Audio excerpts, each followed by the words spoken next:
bienvenue dans Let's Go, votre émission préférée concernant la mobilité. Je cherche actuellement une prise. Oh là là, c'est merveilleux. On a derrière toi, c'est merveilleux. Fou, c'est fou. Une très belle émission qui nous attend, les garçons, qui marque le retour de l'enfant prodigue. Il est à ma droite. Franck. Salut. Et, bon. Revenu de mes 1000 voyages. Le road trip. Alors, est-ce que justement, tu peux nous faire un petit peu le point rapide pour Ken et Max qui sont à nos côtés aujourd'hui sur tes tribulations de ces derniers jours? Écoute, quand vous étiez la dernière fois à l'antenne, moi je venais juste de revenir d'Istanbul et de repartir pour Lyon. Mais oui. Et Lyon où j'expose plein de voitures à partir de samedi. Si vous voulez aller voir là-bas à Villefontaine, c'est gratuit pour tout le monde, les grands et les petits. Donc vous pourrez aller voir 20 de mes voitures gratuitement en exposition au centre The Village. Voilà, grosse promo. T'as bien raison. C'est gratuit donc. Fais-toi plaisir. Hein. Et donc on est parti après avec une Taycan Turbo S, on en parlera peut-être après sur le temps. Exactement, une Porsche Taycan Turbo S pour ramener cette voiture pour un sujet que Top Gear fait en Norvège, et j'étais avec le Stig, donc on a eu plein de belles conversations, c'était génial. Est-ce que tu as... Attends, le Stig, qui je rappelle est le pilote masqué de l'émission Top Gear, est-ce qu'il a enlevé son casque? Je sais pas si t'as vu mes stories, j'ai essayé, il prenait sa douche, j'ai ouvert et non, il était tout habillé sous la douche, quoi. Donc non, vraiment il l'enlève jamais, quoi. C'est incroyable. Est-ce que c'est vraiment l'aube qui se cache sous le casque? Tu nous as ramené quelques petites images? On a des images, ouais. Est-ce qu'on commencerait pas directement par ça? Comme vous voulez, les enfants. Bon, il était à Istanbul. Max qui est sous une couette actuellement. J'ai uploadé... C'est très chaud. Heureusement qu'il y a la clim dans ce studio. C'est vrai Marie apparemment a une nouvelle... une nouvelle doudoune qui est énorme. Et si c'était une émission sur la mode, croyez-moi, j'en aurais fait une chronique. Et je lui ai dit, ta doudoune Fox, MJR, respecte. C'est une maison Kitsune. C'est un renard. C'est moelleux. Et c'est si moelleux. C'est extrêmement moelleux, je n'en reviens pas. Par contre, elle sent. Le neuf, dit-il après l'avoir posé sur... Bon, bref.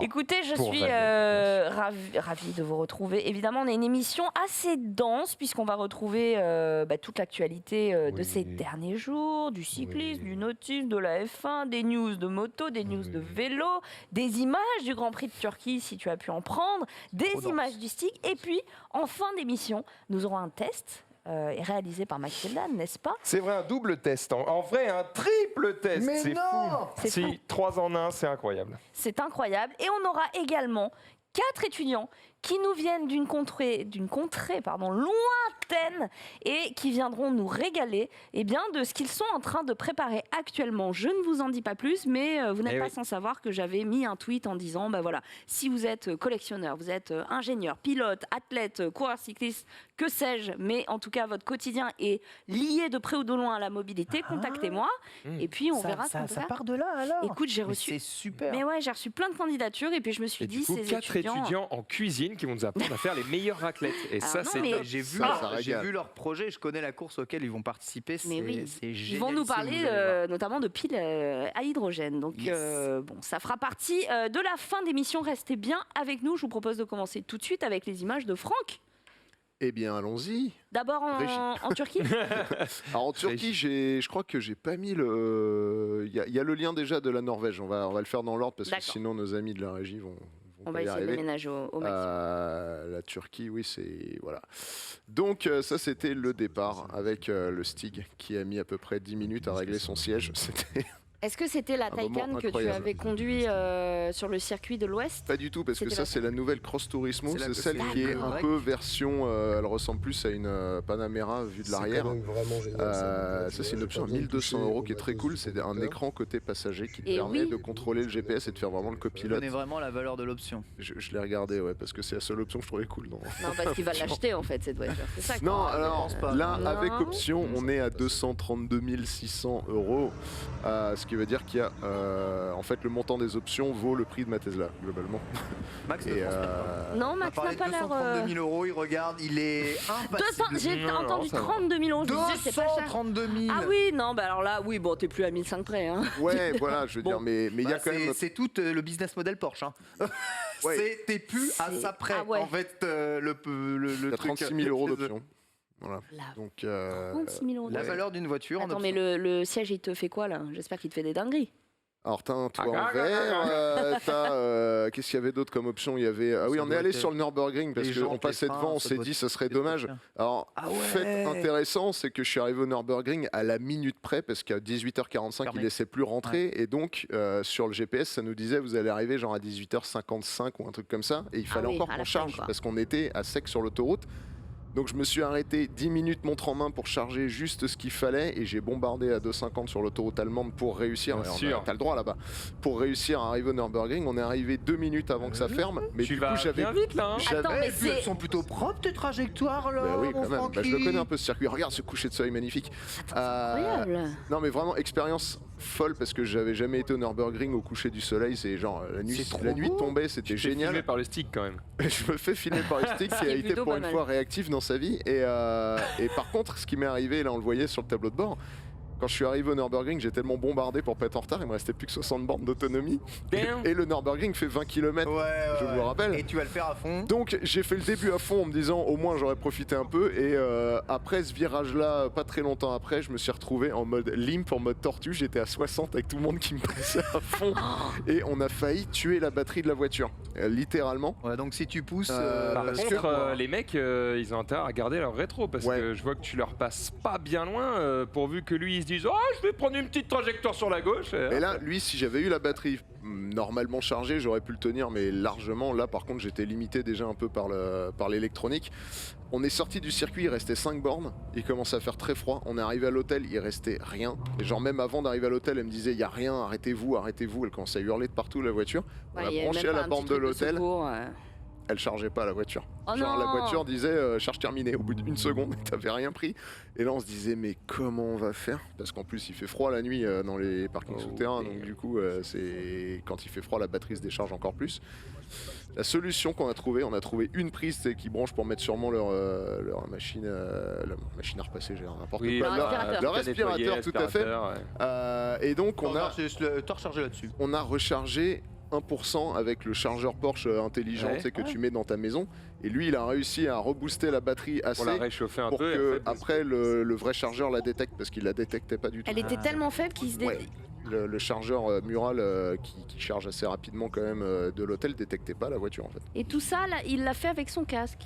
Tout ça, il l'a fait avec son casque, absolument. Bien sûr. Du début à la fin. Il a une belle vue. Hein. Mais en tout cas, pour ceux qui n'y ont jamais été, allez faire ce circuit au moins une fois dans votre vie. C'est à 5 heures de Paris et c'est un bonheur, mais incommensurable. Et si vous n'avez pas l'occasion, mais que vous souhaitez avoir des matins agréables comme moi, je vous conseille des compilations de crash d'automobiles sur le Nürburgring. Compilation de fail. Où tu vois tous les bolos de la Terre exploser leur merde à 250 000 contre le rail. Et c'est extrêmement satisfaisant.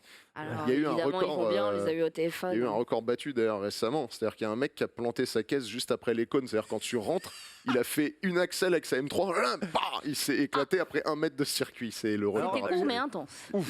Là, c'est des courses avec des voitures de piste. Mais il y a la version avec les voitures de série qui est encore plus satisfaisante. Tu vois les mecs sortir comme ça, voir la caisse détruite, tu vois leur visage démoli à l'intérieur. Surtout évidemment, que ça coûte très cher de se cracher au Nürburgring parce que déjà t'as pété ta caisse, t'es pas remboursé par assurance et il faut rembourser les barrières.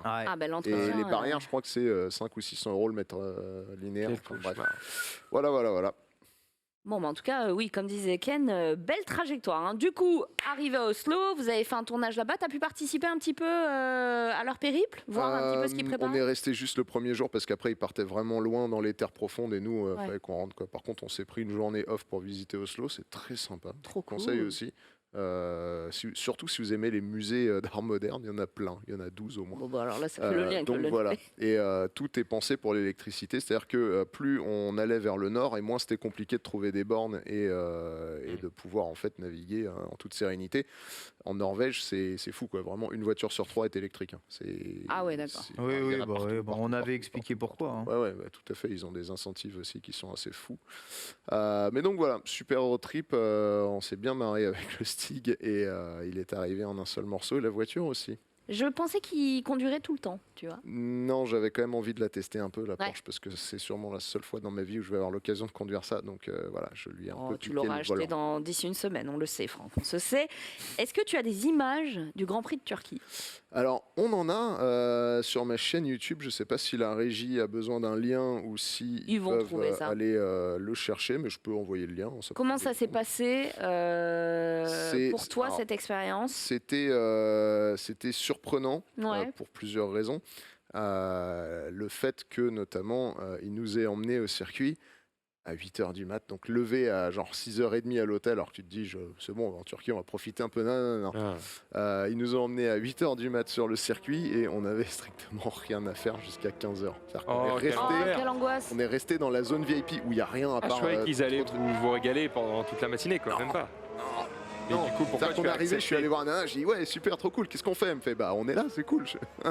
On est là! Littéralement tous les influenceurs qui étaient là, ils ont pleuré quoi. Oh non! Et du coup, t'as même pas pu profiter d'Istanbul ou Le premier jour, ils nous ont emmenés visiter la grande mosquée que tout le monde connaît, Hagia Sophia. Et bon, on a pu faire ça, mais c'était tellement blindé qu'au final, toutes les activités qu'il y avait à faire, il y avait 1 heure de queue, donc on a vite laissé tomber. Il y avait de la musique.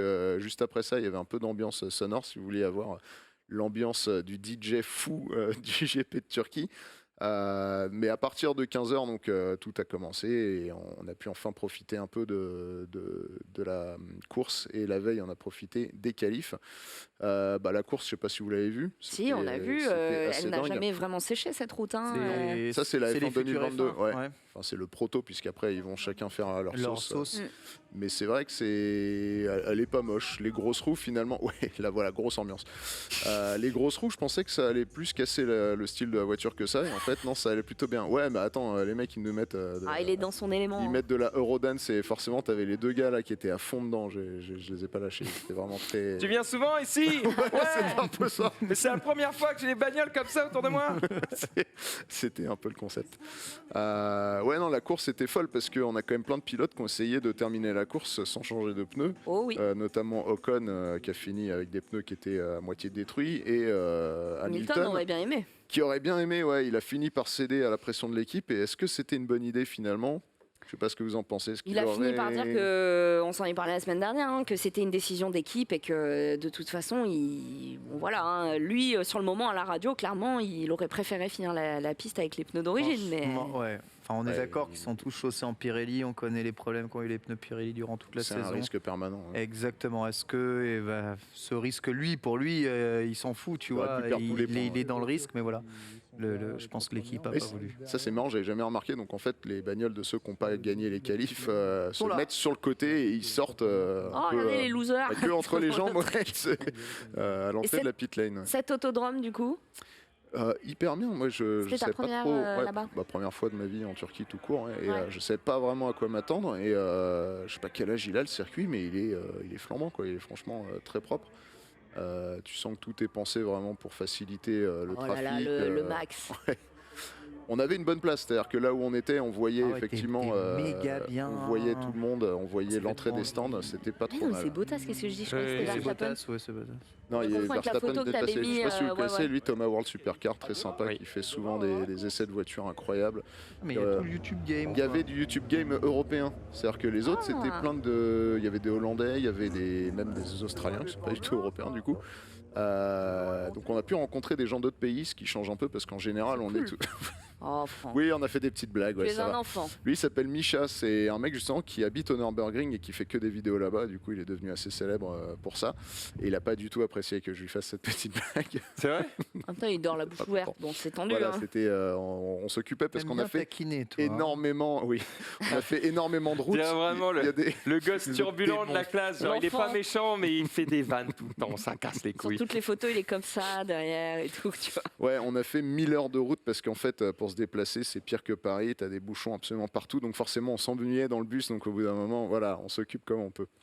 En tout cas, belle expérience, et la Turquie, j'ai très envie d'y retourner parce que j'ai pu vraiment découvrir par moi-même un soir où ils ont dit bon bah faut aller à tel hôtel et c'était à 20 minutes à pied du resto où on était, donc j'ai dit, tu sais quoi, j'y vais à pied. Et du coup, vous avez même pas eu une expérience à base de monte dans cette caisse, on fait un tour de circuit et tout. Changement de pit stop, etc. Ça, on le fait sur certains trucs. Il y en a qui ont gueulé un peu fort d'ailleurs dans les autres influenceurs parce qu'ils avaient demandé si on aurait accès au paddock et l'agence qui avait organisé le truc avait dit oui. En fait, ils y connaissaient rien du tout. Et on avait accès à rien du tout. Mais le paddock, c'est pas le bus. Le problème, c'est que ouais, c'est chiant parce que d'un côté, t'as pas envie de te plaindre parce que c'est aussi une chance d'aller là-bas. De l'autre, il y a un moment donné où les mecs. 8h, 15h, c'est... Le temps, c'est de l'argent, si tu veux, et ils avaient peut-être autre chose à foutre que de rester toute la matinée à dire on attend 15h, let's go. Non, puis perso, je m'attendais, étant donné que c'était techniquement le gouvernement turc qui nous a invités, tu te dis, c'est eux qui gèrent le truc. S'ils disent à la F1, on fait ça, quoi. En fait, non, pas du tout. Ils ont délégué à une agence et bon. Ils n'étaient pas en position de force, mais bon, voilà, l'expérience restait cool, mais c'est vrai que le temps était un peu long par moment, quoi. Ouais. Est-ce que tu vas réitérer l'expérience avec une prochaine date, peut-être ? Comme je disais, pour la F1, je ne sais pas encore. Par contre, Istanbul, vraiment, la ville m'a accroché complet, sauf que je n'ai pas eu le temps d'en voir beaucoup, donc j'ai envie d'y retourner pour découvrir vraiment la ville en elle-même. On n'a même pas vu le Grand Bazar, quoi. On est passé pas loin, mais on n'a pas... en fait, c'est ça, c'est que quitte à ne rien pouvoir faire sur autant place... visiter. Bon, venez, on se casse, on va le ailleurs. matin, on aurait très bien pu faire des visites et l'après-midi... C'est ça. Comme si tu avais visité un aéroport, quoi. Surtout si c'est organisé par la Turquie, tu vois. Justement, montrez-nous le pays, tant pis pour... Exactement. Bon, encore, on a failli pas rentrer dans la mosquée, on a un peu fait le forcing parce qu'au moment où les gens rentraient, ils nous disaient non, en fait, c'est que les fidèles. Sauf que là, on voyait plein d'Européens qui rentraient. On disait non, non, on n'a pas le droit. On a dit bon, on y va, quoi. Ouais. Donc on y est allé, c'était très cool et heureusement parce que sinon on n'aurait vraiment rien fait, quoi. Oh, c'est dommage, Bon, une prochaine fois, alors prochain voyage.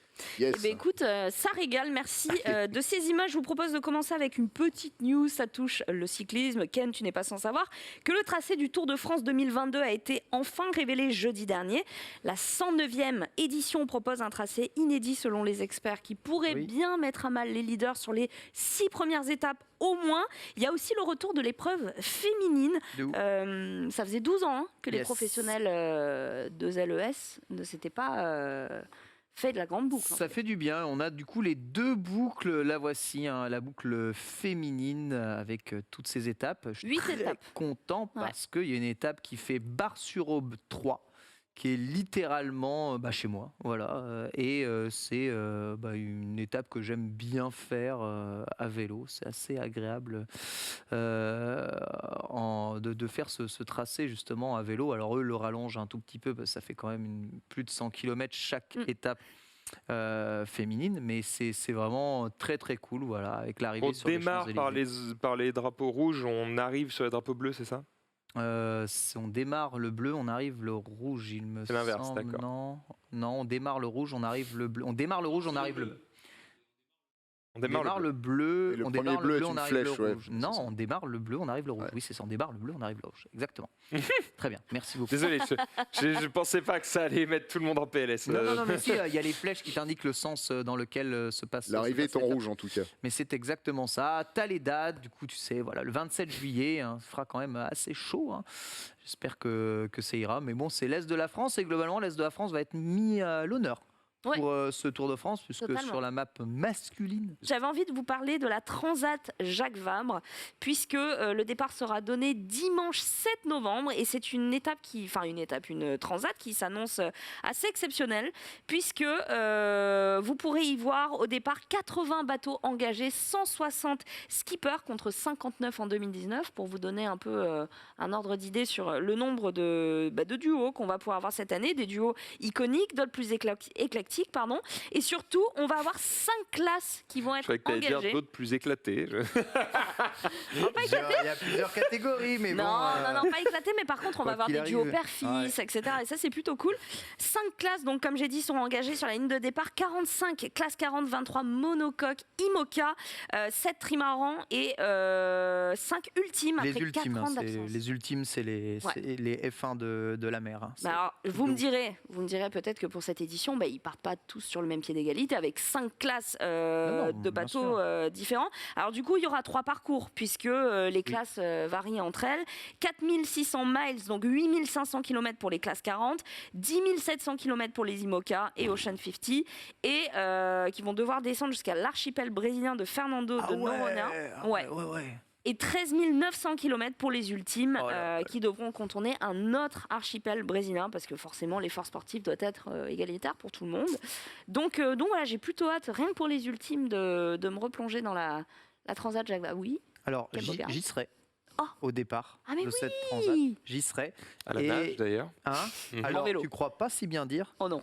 Non, mais tu crois pas si bien dire, parce que normalement c'est le jour que j'ai choisi pour faire mon premier Paris-Le Havre à vélo. Donc normalement mon idée, ce que j'aimerais faire, c'est d'aller au lancement de la Transat Jacques Vabre en partant d'Asnières-sur-Seine et en allant au Havre à vélo en une seule journée. Donc tu vas pas à la nage, par contre tu vas arriver en nage. Exactement.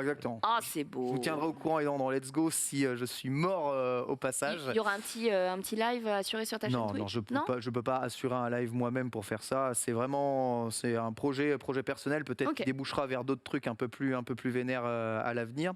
Combien de temps il me faudra, je pense, 7-8 heures. Je partirai à 7h du mat'. Tu relativises tes 8h-15h dans un peu VIP. Finalement, voilà. Finalement, la vie est pas si dégueulasse.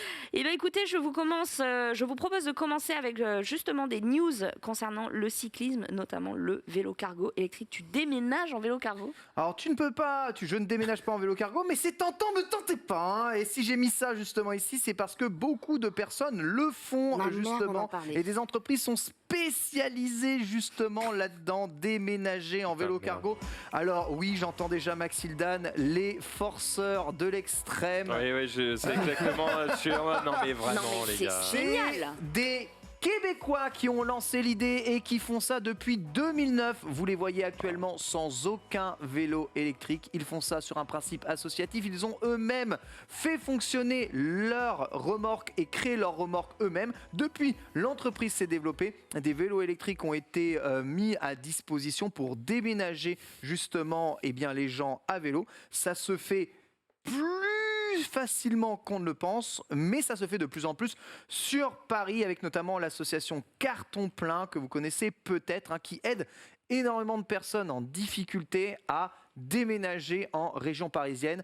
Et pour simple demande, ce qu'ils veulent, c'est récupérer les cartons de déménagement que vous allez utiliser, pour les réutiliser, pour les recycler. Ça se fait avec des immenses remorques ou des vélos cargo qu'ils ont, dans lesquels ils ont investi, avec des vélos électriques, et c'est plutôt très rapide. Alors oui, il faut généralement 3-4 vélos pour aller déménager complètement. Et vous me dites, mais comment ils font pour la machine à laver, le machin ? Tout passe, machine à laver, canapé, lit, tout passe sur la remorque du vélo cargo méga. Ma mère m'en a parlé, mais je peux pas les solliciter. Ça s'adresse aux gens en difficulté, tu vois. Oui, tu peux pas prendre la place de quelqu'un. Tu peux les solliciter. Ce serait malvenu. Non, tu peux déménagez-moi dans mon château. Alors si, tu peux les solliciter. Mais ils fournissent aussi un service payant que tu peux payer. Ce que je veux dire, c'est qu'ils fournissent aussi un service gratuit en échange pour les personnes qui sont en difficulté et qui sont généralement dans le mal pour déménager ou qui coûteraient vraiment trop cher. Je vois déjà Genius qui sera en mode... évidemment, forcez pas les gars. Mais oui. Parce que moi, je déménage limite vraiment d'une rue à la rue derrière. Ça me fait chier de devoir louer une voiture, tu vois, ou un camion de déménagement pour vraiment faire 200 mètres. Une chaîne de copains et vous passez. Tu fais appel à ton réseau, tu prends 10 mecs qui te mangent dans la main, ils font une file. Oui, c'est ça, et vous passez. Il y a vraiment des gros boulevards à traverser quand même. C'est quand même... Tu vois, avec tu prends 20 mecs. Ouais, mais machine à laver et tout, c'est quand même... Et ça me semble être une bonne solution. Ce sont des vélos cargo, c'est ce que je t'ai montré justement. Enfin, je sais pas si tu étais là quand j'ai présenté le vélo cargo, mais en gros, si tu retires le cargo à l'avant, tu as une immense plaque qui te permet de charger beaucoup de choses. Alors, généralement, ils vont quand même utiliser un système de remorque. C'est beaucoup plus pratique, surtout les remorques plates, pour mettre des meubles lourds ou des meubles plutôt imposants. Un des gros avantages, cela dit, que ça peut présenter, c'est que vous avez une visibilité permanente des objets que vous allez transporter, plus une mobilité qui reste relativement douce, peu rapide, et du coup généralement moins d'ennui en mode tout est tombé au milieu du camion parce que tu as foutu ça n'importe comment ou tu as mal branlé ton déménagement personnel. Donc ça se fait avec beaucoup d'allers-retours. Si vous avez uniquement des cartons bien rangés que vous prévoyez en allemand, c'est quelque chose qui peut se faire dans les grandes villes. Mais merci. Du coup, ils font plusieurs allers-retours ou ils viennent avec plusieurs vélos? Généralement, c'est 4 vélos. Okay. Et si ça suffit pas, ils font quelques allers-retours. Voilà, ils vous déménagent dans une périphérie de 15 km. C'est à la fois, je me dis, c'est pas mal. Et à la fois, je me dis, il y a des mecs qui sont comme ça, dans des salles, dans des réunions, et ils se mettent ensemble, ils disent qu'est-ce qu'on peut greenwasher? Mais c'est pas ça.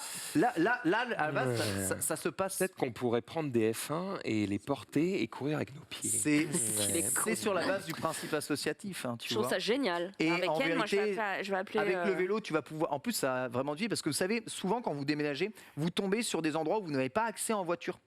Où vous avez des plots qui vous empêchent d'accéder généralement aux propriétés.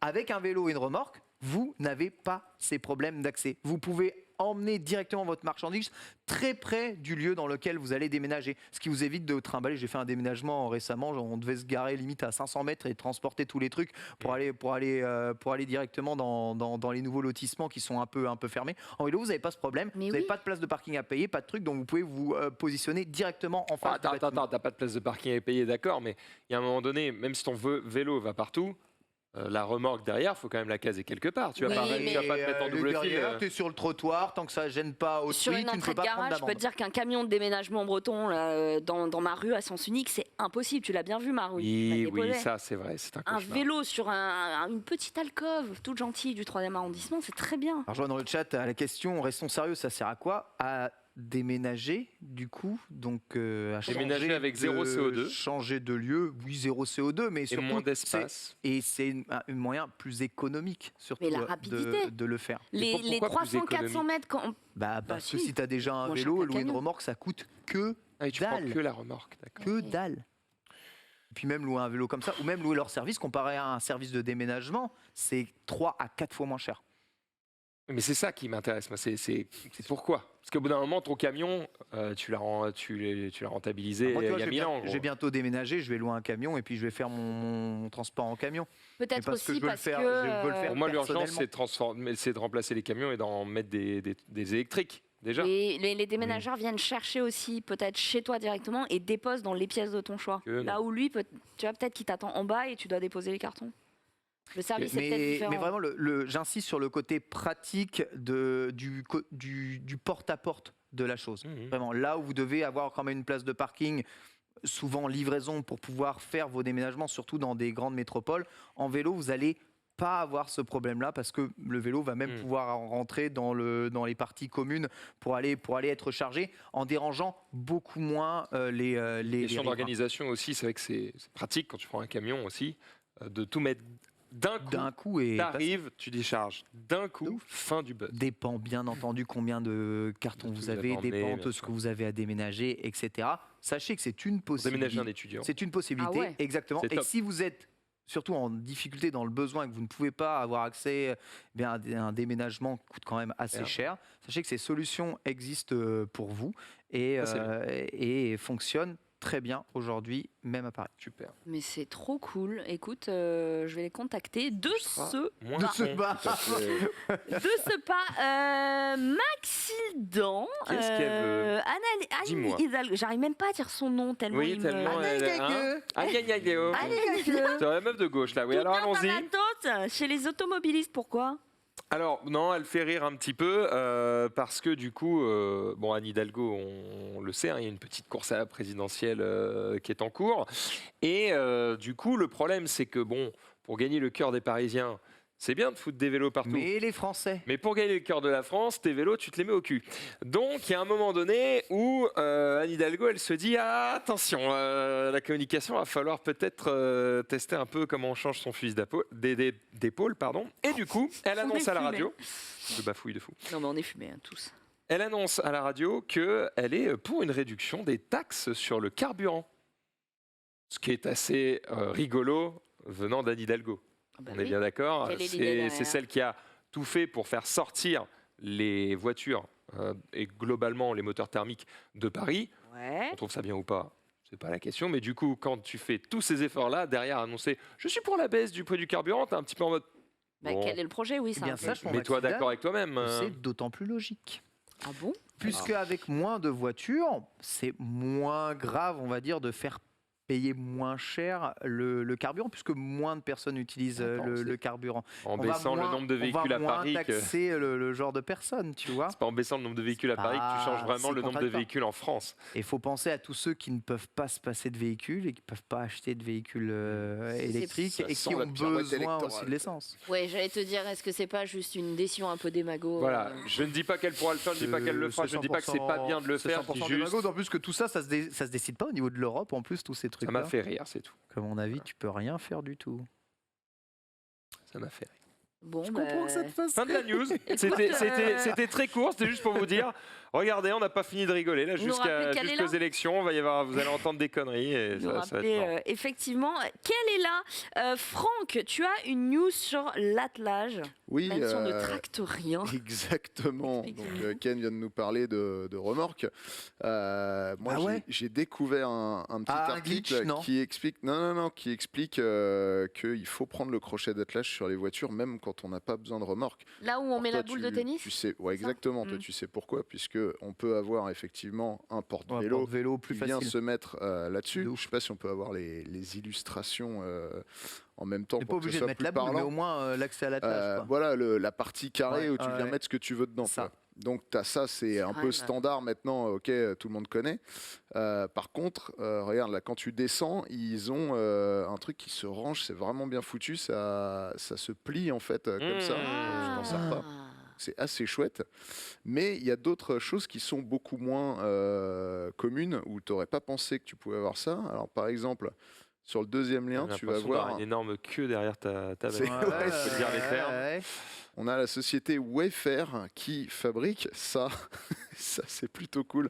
Tu peux mettre des hamacs à l'arrière de ta bagnole. Non. Et prendre un maximum de pots d'échappement. Non, mais ça, c'est quand t'es arrêté. C'est pas en roulant. Non, ça, c'est Marie, elle est là sur l'autoroute. Ça secoue un peu. Non, mais les chasseurs, ils seraient capables de à l'arrière. Vas-y, j'en ai un. Mais j'ai évidemment vu que en roulant. C'est chiant sinon. Et c'est pour ceux qui baroudent et qui vont au milieu d'un endroit perdu avec leur bagnole, bah tu t'arrêtes, bouffe. Mais tu te mets au bord de l'eau, pas derrière ta caisse, c'est la pire. C'est le bord de l'eau, mais il faut l'attacher, ton hamac, c'est chiant, c'est pas si simple d'attacher un hamac. Chaise transat. Oui, non mais. Bah, si t'as aimé ça, tu vas aimer, je pense, le prochain. Ça n'a pas de sens. Le prochain truc qui est encore plus. C'est vrai que arrêter, c'est mieux, peut-être. La sécurité. Attention, je tourne. Ça peut être pas mal. Ah merde, j'ai mis 2 fois le même. Attends. Alors le troisième, c'est. J'ai pas cette logique. D'ailleurs, ma femme vient d'avoir son permis de conduire. J'aimerais que tout le monde l'applaudisse dans le chat, s'il vous plaît. Elle a eu le code du premier coup, le permis du premier coup. Elle est incroyable, évidemment, comme d'habitude. Coup du premier coup, elle a 29 sur 30, comme moi. Bravo. Nous sommes faits pour être ensemble. Écoute, vous êtes bien trouvés. C'est pour ça qu'on ne s'est jamais trouvé avec Max. Je suis toujours à moins de 30. Moi. T'imagines, premier date, tous les quiz. Combien le permis de conduire? Non, ça dégage. Écoute, je suis pas faite pour ce genre d'examen. C'est ça. Tout le monde applaudit dans le chat et ça régale. Bah oui, t'as raison. Regarde, tu peux aussi avoir ça. Je sais pas si on peut mettre le lien Drive. Voilà. Tu peux aussi faire un mini coffre-fort. Alors ça, c'est vraiment pas très utile, mais il fallait y penser. Attends, mais si on te rentre dedans... Mais en fait, je pense qu'il y a des mecs, tu vois, dans une salle de réunion, comme un peu comme ce que tu disais, qui se sont dit qu'est-ce qu'on peut foutre là-dedans. Tu mets ta clé, une clé USB, c'est ton portefeuille crypto dedans, et là, bam, t'as un accident. Allez, ciao. C'est ouf. En attendant, c'est une utilisation, mais moi, c'est la dernière utilisation qui me plaît le plus. Alors attention, c'est pas tout à fait stupide. Ah bon? C'est pas complètement. Bien, parce que ce petit coffre que tu mets à l'arrière, notamment pour l'autopartage, eh bien, tu peux mettre du coup le code du coffre aux gens qui acceptent de prendre ta voiture. Et du coup, clac, clac, clac, ils récupèrent la clé, ils prennent ta caisse et boum. Exactement. En général, la clé est déjà à l'intérieur de la voiture, ou alors ils mettent des boîtiers qui permettent d'ouvrir avec ton application. Mais pour les gens qui ne veulent pas mettre de boîtier dans leur voiture, c'est une des solutions. Et sinon, tu vas à la rencontre de ces gens, tu leur dis... Oui, mais les gens n'ont pas envie de rencontrer les gens. Et puis, tu n'es pas forcément disponible. Par exemple, le mec qui veut prendre la bagnole à 6h du matin, dimanche. Bon, toi, tu as peut-être envie de pioncer, tu vois. Bien là, moi, dans mes instructions sur mon appli, on me dit alors. Et tu changes le code à. La clé est dans le truc sous la boule de tennis. Franchement, je serais en mode mais de quoi il me parle quoi. Alors, une photo. Il me semblait avoir lu un truc aussi à propos de ces boules d'attelage très intéressantes au niveau des assurances. Vous savez qu'il n'est absolument pas obligatoire de retirer votre boule d'attelage lorsque vous n'attelez rien à votre véhicule. Je ne savais pas qu'il y avait ce mythe. Pas obligatoire. Bon, il y en a qui pensent que non. Okay. Et sachez que la présence d'un crochet d'attelage ne modifie en rien les règles de responsabilité en cas d'un accident d'un véhicule qui vous aurait percuté par l'arrière. Bah oui. Ce qui signifie que si quelqu'un te percute par l'arrière avec son pare-choc, tu peux lui bip le pare-choc avant sans avoir rien sur ton pare-choc arrière grâce à cette magnifique boule d'attelage. Elle peut aussi être et vous ne serez en aucun cas responsable de quoi que ce soit. Ah bah oui, c'est la loi qui dit. Donc gardez votre boule d'attelage. Mais quitte à avoir, si c'est juste pour ça, est-ce qu'il n'y a pas un bail de dire, est-ce qu'il n'y a pas un accessoire que je peux mettre derrière, genre un... Il y a les grilles, un pare-buffle avant, mais arrière. Ouais, pour tous les cyclistes et les motards qui se trottinettes qui se fracassent sur ton pare-choc arrière là. Comme ça là. Hop, et toi tu recules un peu. Bien, on lance un Kickstarter. Il y a une idée. Les gens ils pensent à jumper à ce moment-là. On l'embrasse effectivement. Mais moi c'est un mystère ce truc. Je me suis toujours dit c'est dangereux. Tu vois, quand tu recules, tu vas fracasser des... Ah, mais c'est dangereux pour les autres. Si c'est toi qui percutes, si c'est toi qui recules, dans le cas où tu fais percuter. Ah oui. C'est pas 50-50. De toute façon, c'est simple, les règles, c'est celui qui bouge à tort. Et c'est toujours comme ça. Mais on peut celui qui change de voie, celui qui bouge à tort. La boule d'attelage, c'est un truc dangereux, ça n'a rien à foutre là. En plus, tu remorques rien. Donc évidemment, tu as plus de chances de percuter le véhicule en face. Non, rien à foutre. Tu percutes, t'es abîmé, c'est de ta faute, point final. Et c'est pas parce que tu as une boule ou sans boule d'attelage. Voilà, je vous le dis. Donc prenez l'option encore plus. Tout à fait. Denis, je t'en ai rajouté un parce qu'il y avait un doublon là. Je t'ai mis le petit towing hitch tailgating. Ah alors ça, voilà, ça c'était le cadeau de la fin. C'est une poubelle avec une cuvette quoi. Ai-je besoin de le décrire? Non, c'est un seau de peinture, mais il n'y a plus de respect. Est-ce qu'on peut voir le site internet parce qu'il est ignoble le site internet. Parfois, ça fait un peu pistolet à peinture, donc ça fait sens finalement. Je crois que c'est Jeremy Clarkson qui dans un Top Gear avait modifié une de ses voitures avec 7 features exclusifs sur sa caisse. Oui, il y a un peu d'intimité. Franchement, je vois pas l'intérêt. Le site, il a été créé en 1995. Je suis sur un arbre, ça va plus vite, quoi. Excuse-moi, mais... Il te remercie en plus. Il y a le rouleau, en plus, c'est génial. Add to cart, combien ça coûte? Ça doit être beaucoup trop cher pour ce que c'est. Bumper dumper, hein, ça c'est... J'adore 79, ça va. 80 balles, honnêtement, ça va. C'est un seau avec une cuvette. Réalisez-le quand même. Hein. Techniquement, c'est... Oui, mais il tient derrière ta voiture. Et je t'avais rajouté un dernier, Denis, au milieu, là, en dessous de même si vous ne tractez rien, parce qu'il y avait eu un petit bug dans les liens. Je ne sais pas si tu le vois, le Towing Hitch thisiswhyimbroke.com. Exactement. J'aime beaucoup le nom du site. Voilà. Oh là là. Ça, c'est la classe. Ça va trop. Je connais quand ça, c'est un site avec que des trucs qui servent à rien et qui coûtent cher. C'est trop bien. C'est très japonais dans l'idée. J'aime beaucoup. Il y a un petit truc, quoi. Il y a vraiment un petit truc. Ouais. Alors, en vrai, désolé, mais ça, c'est utile. Ça, c'est génial. C'est pas inutile du tout. Ouais. Tu prends un vrai barbecue. Non, mais tu vas en plein milieu de la campagne et tout, ton barbecue, il est là, il emmerde personne. T'as pas besoin de prendre de la place dans ton coffre, c'est-à-dire que tu gardes la place dans ton coffre. Ouais, c'est ça. Mais surtout, ça pue, t'as pas envie de le mettre dans ta bagnole. Le sol est pas forcément stable. C'est vrai. Pourquoi pas? Et puis ça s'alimente, j'imagine c'est un truc électrique, non? Donc ça s'alimente avec la batterie de ta caisse? Non, c'est à gaz, je crois. Tu peux plus redémarrer. Allez, ça tu dépend laisses de ta ton caisse. clignot et tu fais un steak. Ciao. Perdu en forêt. En tout cas, j'adore le concept de... Belle photo, en tout cas. Magnifique photo, j'aime beaucoup. Écoute, mais surtout en plus, la photo, elle est même pas dans un endroit paumé. C'est genre la terrasse d'un mec, tu sais. C'est terrible. Je n'en suis pas encore à ce niveau de Yankee et ça me rassure quelque part. Je vous propose de faire une petite pause Formule 1 avec un Ricardo, je ne sais pas si vous êtes au courant, qui adore faire des paris avec les propriétaires des équipes, des écuries dans lesquelles il Ricardo, l'homme qui sourit tout le temps. Daniel Ricardo. Exactement. Un grand bleur. Hein. Et bien du coup, il a gagné un pari contre Zak Brown, le patron de McLaren, et il va pouvoir piloter une NASCAR sur le circuit des Amériques à Austin ce week-end. Ça fait très Disney Cars, voilà, pour ceux qui ont la ref. Ce sera en marge du GP, effectivement. Et la voiture sera la Wrangler Chevrolet Monte Carlo 1984 du septuple champion de la discipline Dale Earnhardt Senior, qui fait partie de la collection personnelle du patron de McLaren. Ah, d'accord, Wow. ok. Donc, c'est le genre de tonnerre avec Tom Cruise. De ouf. C'est génial. Alors, c'est marrant qu'il fasse des petits paris et tout, comme ça il mérite son truc, mais en vrai, il aurait demandé, le mec aurait dit oui. Les moyens. Oui, mais pour le storytelling. Ouais. Il aime bien. Je crois qu'avec. Comment il s'appelait tu sais, celui de Renault. J'ai plus la mémoire du nom. Oui, il avait fait un pari, il devait se faire tatouer Cyril Abitbol. Hein. Oui, c'est vrai, tout à fait. Bon, on attend toujours. À moins que ce soit un tatouage qui ne peut pas se montrer. Mais il me semble qu'il avait perdu et qu'il doit toujours honorer son pari. Est-ce qu'on passe un petit peu sur de la moto? Il reste 16 minutes, vous avez encore pas mal de news. Non, Max, Alors je rassure les gens, il ne reste pas 16 minutes, c'est juste qu'il faut qu'on Avant on le a, on a test les et tout. tests et l'interview après. raconte-nous à quoi servent les panneaux de direction, si ce n'est donner la direction. Alors, on va. C'est un faux lancement. Hein. Vous allez comprendre ça évidemment très vite. Pas aidé, hein. Non, mais parce que puisque je suis sur Hidalgo, je vais terminer. Voilà. À Paris, il y a des travaux en cours, Mais non. puisqu'on enlève petit à petit On a beaucoup. Hein. les Route. panneaux de circulation. Oui, c'est vrai.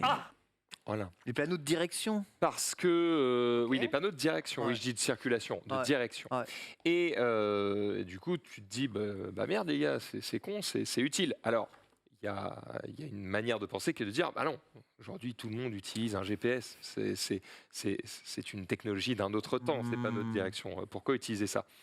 Bon, alors moi, ça m'est déjà arrivé d'être en moto, de ne plus avoir de batterie sur mon téléphone ou de ne pas avoir de trucs pour attacher le truc. J'étais en mode, bon, j'ai rien, je vais le faire à l'ancienne. J'étais bien content d'avoir des panneaux, je peux Ouais, te dire. de ouf, moi aussi. Cela dit, eh bien, alors c'était la semaine dernière, parce que c'est une news que j'avais préparée pour la semaine dernière. France Bleu avait fait un petit reportage comme ça sur la suppression des panneaux. Et à un moment donné, en invité, ils avaient Anne Hidalgo. Et du coup, Anne, Bah alors pourquoi on enlève qu'est-ce qui se les passe, panneaux? Et elle a dit, mais on n'enlève pas les panneaux, qu'est-ce que vous racontez? Tout de suite, un reportage de Franck Guilleton. Et là, boum, reportage sur les panneaux qui s'enlèvent. Elle est en mode, j'étais pas au courant.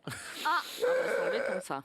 Voilà, donc En fait, elle veut que les gens se elle perdent a dit, pour je qu'ils cite, arrêtent. oui, non, on a besoin des panneaux de signalisation, mais après, s'il y en a trop, c'est vrai qu'on peut nettoyer un peu le paysage, on ne supprime pas les panneaux, il y en a besoin, tout le monde n'a pas de GPS. Élection. Voilà. Oh, purée. Après, c'est vrai que. Enfin, je sais pas, non, je me rends pas compte vu que j'ai pas le permis. Mais est-ce que vous avez la sensation qu'il y a trop de panneaux partout qui polluent un petit peu le champ visuel? Oui, enfin globalement. Après, je dois bien t'avouer qu'il y a certains panneaux qui sont très utiles, surtout pour moi qui suis parfois un peu bébête. Le sens dans lequel tu prends ce putain de périph. Ouais. Oui, Sans panneau, je suis sûr que ça je me d'ailleurs, plante tout le c'est temps. En fait. tellement pas clair. Il y a des endroits où c'est écrit nord, sud, Ouais. d'autres est, ouest. Nous, Ok. c'est Il y a des intérieur, endroits où c'est écrit extérieur, intérieur, Ouais, extérieur. intérieur, extérieur, je suis perdu tout le temps. Bah, en fait, comme tu Extérieur, tu fais l'extérieur. roules à droite, Ouais, l'extérieur, en gros, fait ça, Hmm, et l'intérieur Tu sais que tu vas dans- fait ça. c'est ça. Mais ça te demande une double représentation Mais du coup, tu extérieur-intérieur. réfléchis en conduisant, et donc je trouve que c'est le Exactement. mauvais bail, alors que nord, sud, est, ouest, c'est pas mal. Bref, bon, en fait, les panneaux sont pas clairs, donc supprimons l'écran. Parce que, ouais, Alors, ça fait partie d'un continue de me planter. d'un projet de réaménagement de la ville qui s'appelle Pour une nouvelle esthétique. Ah. À la fin, on trouvera peut-être tout ça très bien, il n'y a pas de souci. Mais ce qui est marrant, c'est qu'il faut juste qu'elle soit pas au courant.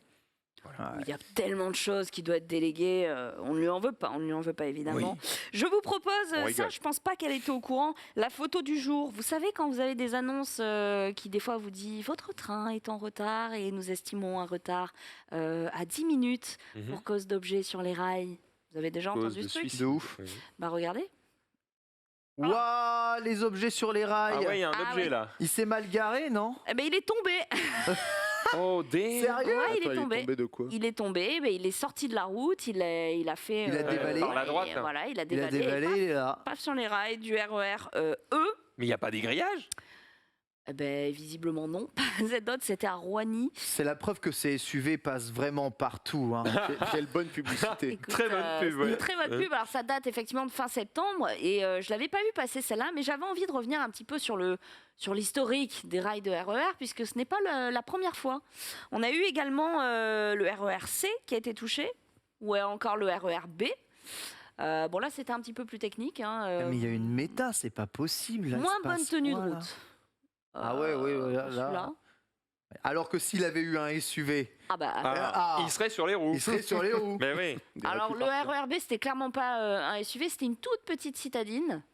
Bon là, je pense que là, ça s'est arrêté un peu trop tard. Il l'a vu un peu tard. Là, c'était critique. Non, mais c'est vraiment, c'est sur notre réseau ferré, ça. Ouais.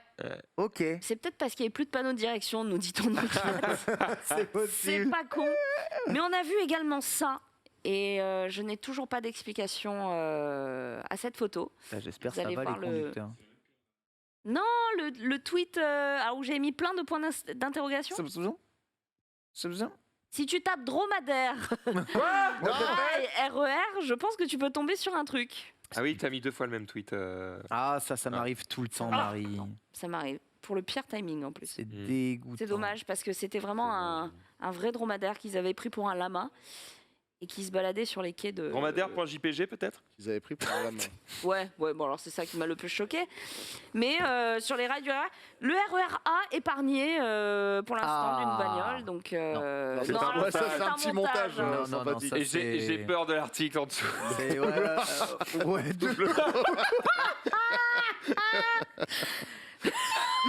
Alors on va pas scroller. Allez, c'était quoi? C'était valeur. Allez, oui, voilà. Ça c'est une vraie photo. D'accord. C'est une vraie photo et oui, alors voilà, on envoie des choses sur les rails du RER. À quand la prochaine surprise, on le découvrira. Dans Let's Go, il nous reste une dizaine de minutes pour faire le tour de nos news avant d'entamer le test moto de Maxi Dan. Il est con celui-là. Ouais, j'aime bien être con. Mais raconte-nous pourquoi, par exemple, la drogue c'est mal. Oh putain, elle mélange mes news et tout, je suis pas prêt. C'est les trucs qui lui passionnent, ça. Mec, franchement, faut respecter. J'ai 15 000 news, j'ai mis dans le... Pardon, excusez-moi. Je me dis dromadaire sur les rails, est-ce qu'on a pris de la drogue? Tu vois, la transition. C'est vrai. Tout expliqué. Ok, la drogue c'est mal, on le sait. Il est là en mode ma news, je l'ai pas lu depuis la semaine dernière, on y va. La drogue c'est mal, savez-vous programme présidentiel ici. Savez-vous à quel point la drogue c'est mal au volant? C'est catastrophique. En termes de chiffres, ou en termes de pourcentage de baisse d'attention. J'y vais petit à petit. L'usage de stupéfiants est mis en évidence dans 20% des tests préventifs au bord des routes. Pour l'alcool, ce chiffre n'est que de 3%. Ça veut dire que 20% des mecs qui sont testés c'est pas possible. sont positifs. De là à se dire que les policiers qui font ces petits tests, probablement ciblent bien les personnes, se disent « Oh lui, oh lui les gars, je pense qu'on a un strike. Il n'y a qu'un pas que je franchis allègrement, mais comme quoi, semble-t-il, ils ont plutôt du nez. » Voilà. Attention cependant, il y a aussi beaucoup moins de tests qui sont faits sur ça. Puisque 398 000 tests préventifs ou lors d'infractions ont été réalisés en 2020, contre 118 000 5 ans plus tôt. Donc on en fait quand même de plus en plus, mais on a quand même un taux de positivité de 20%, alors que les tests d'alcoolémie, il y en a 6,8 millions qui sont pratiqués sur la même période. Donc on en fait beaucoup plus sur les tests d'alcoolémie que les tests de drogue. C'est 20% des gens qui ont été testés à la drogue. J'ai cru que c'était 20% des mecs qui ont été au bord de la route. 20% des gens qui ont été testés ont été testés positifs. Et donc il faut faire particulièrement attention parce qu'évidemment, en général, tu as le combo. C'est-à-dire que quand tu fais un test positif à l'alcool, derrière, tu as le droit aussi au petit test drogue. Pourquoi ? Parce que si tu as de l'alcool c'est pas bien. Tu accrois ton risque d'accident. Si tu as pris de la drogue, c'est pas bien. Tu accrois aussi ton risque d'accident, notamment, alors si vous avez passé votre permis, vous savez tout ça, mais parce que les réflexes sont amoindris et aussi, et ça on y pense moins, parce que tu as un effet d'inhibition qui fait que tu te sens meilleur, tu te sens plus fort et du coup, tu n'as pas peur d'aller plus vite et de prendre plus de risques. Voilà.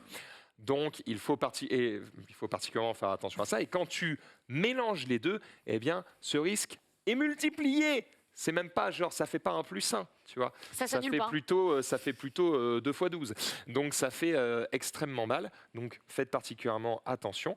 Et cette news pour vous dire qu'évidemment, tout ça va évoluer puisque les tests anti-drogue vont évidemment être faits de plus en plus souvent. Ouais, c'est régulier. Il y a quelqu'un qui nous dit qu'il a 50 ans. C'est un petit message de prévention. Il n'a jamais eu de test pour la drogue, alors qu'il s'est souvent fait arrêter pour l'alcoolémie. Je ne sais pas.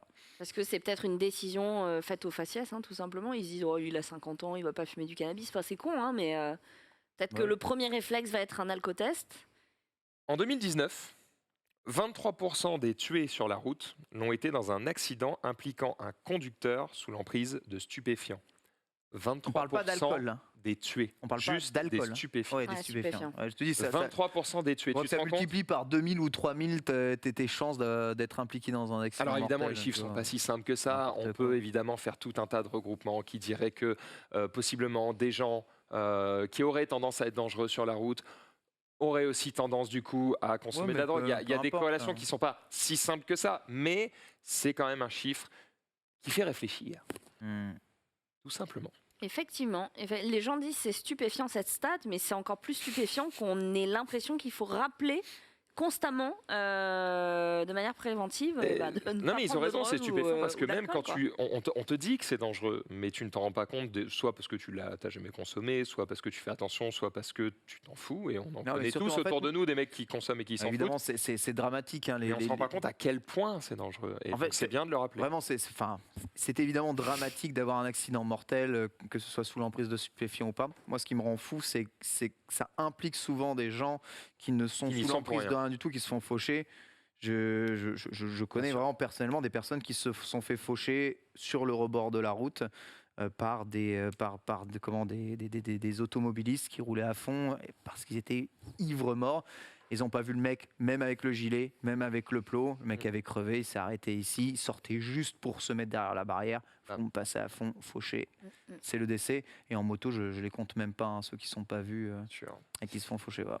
Un automobiliste dont l'usage de stupéfiants est confirmé alors qu'il est au volant encourt des peines de 2 ans d'emprisonnement, 4 500 € d'amende ainsi que la perte de 6 points sur son permis de conduire. J'aime autant vous dire que si vous êtes en permis probatoire, la moindre goutte, ça dégage.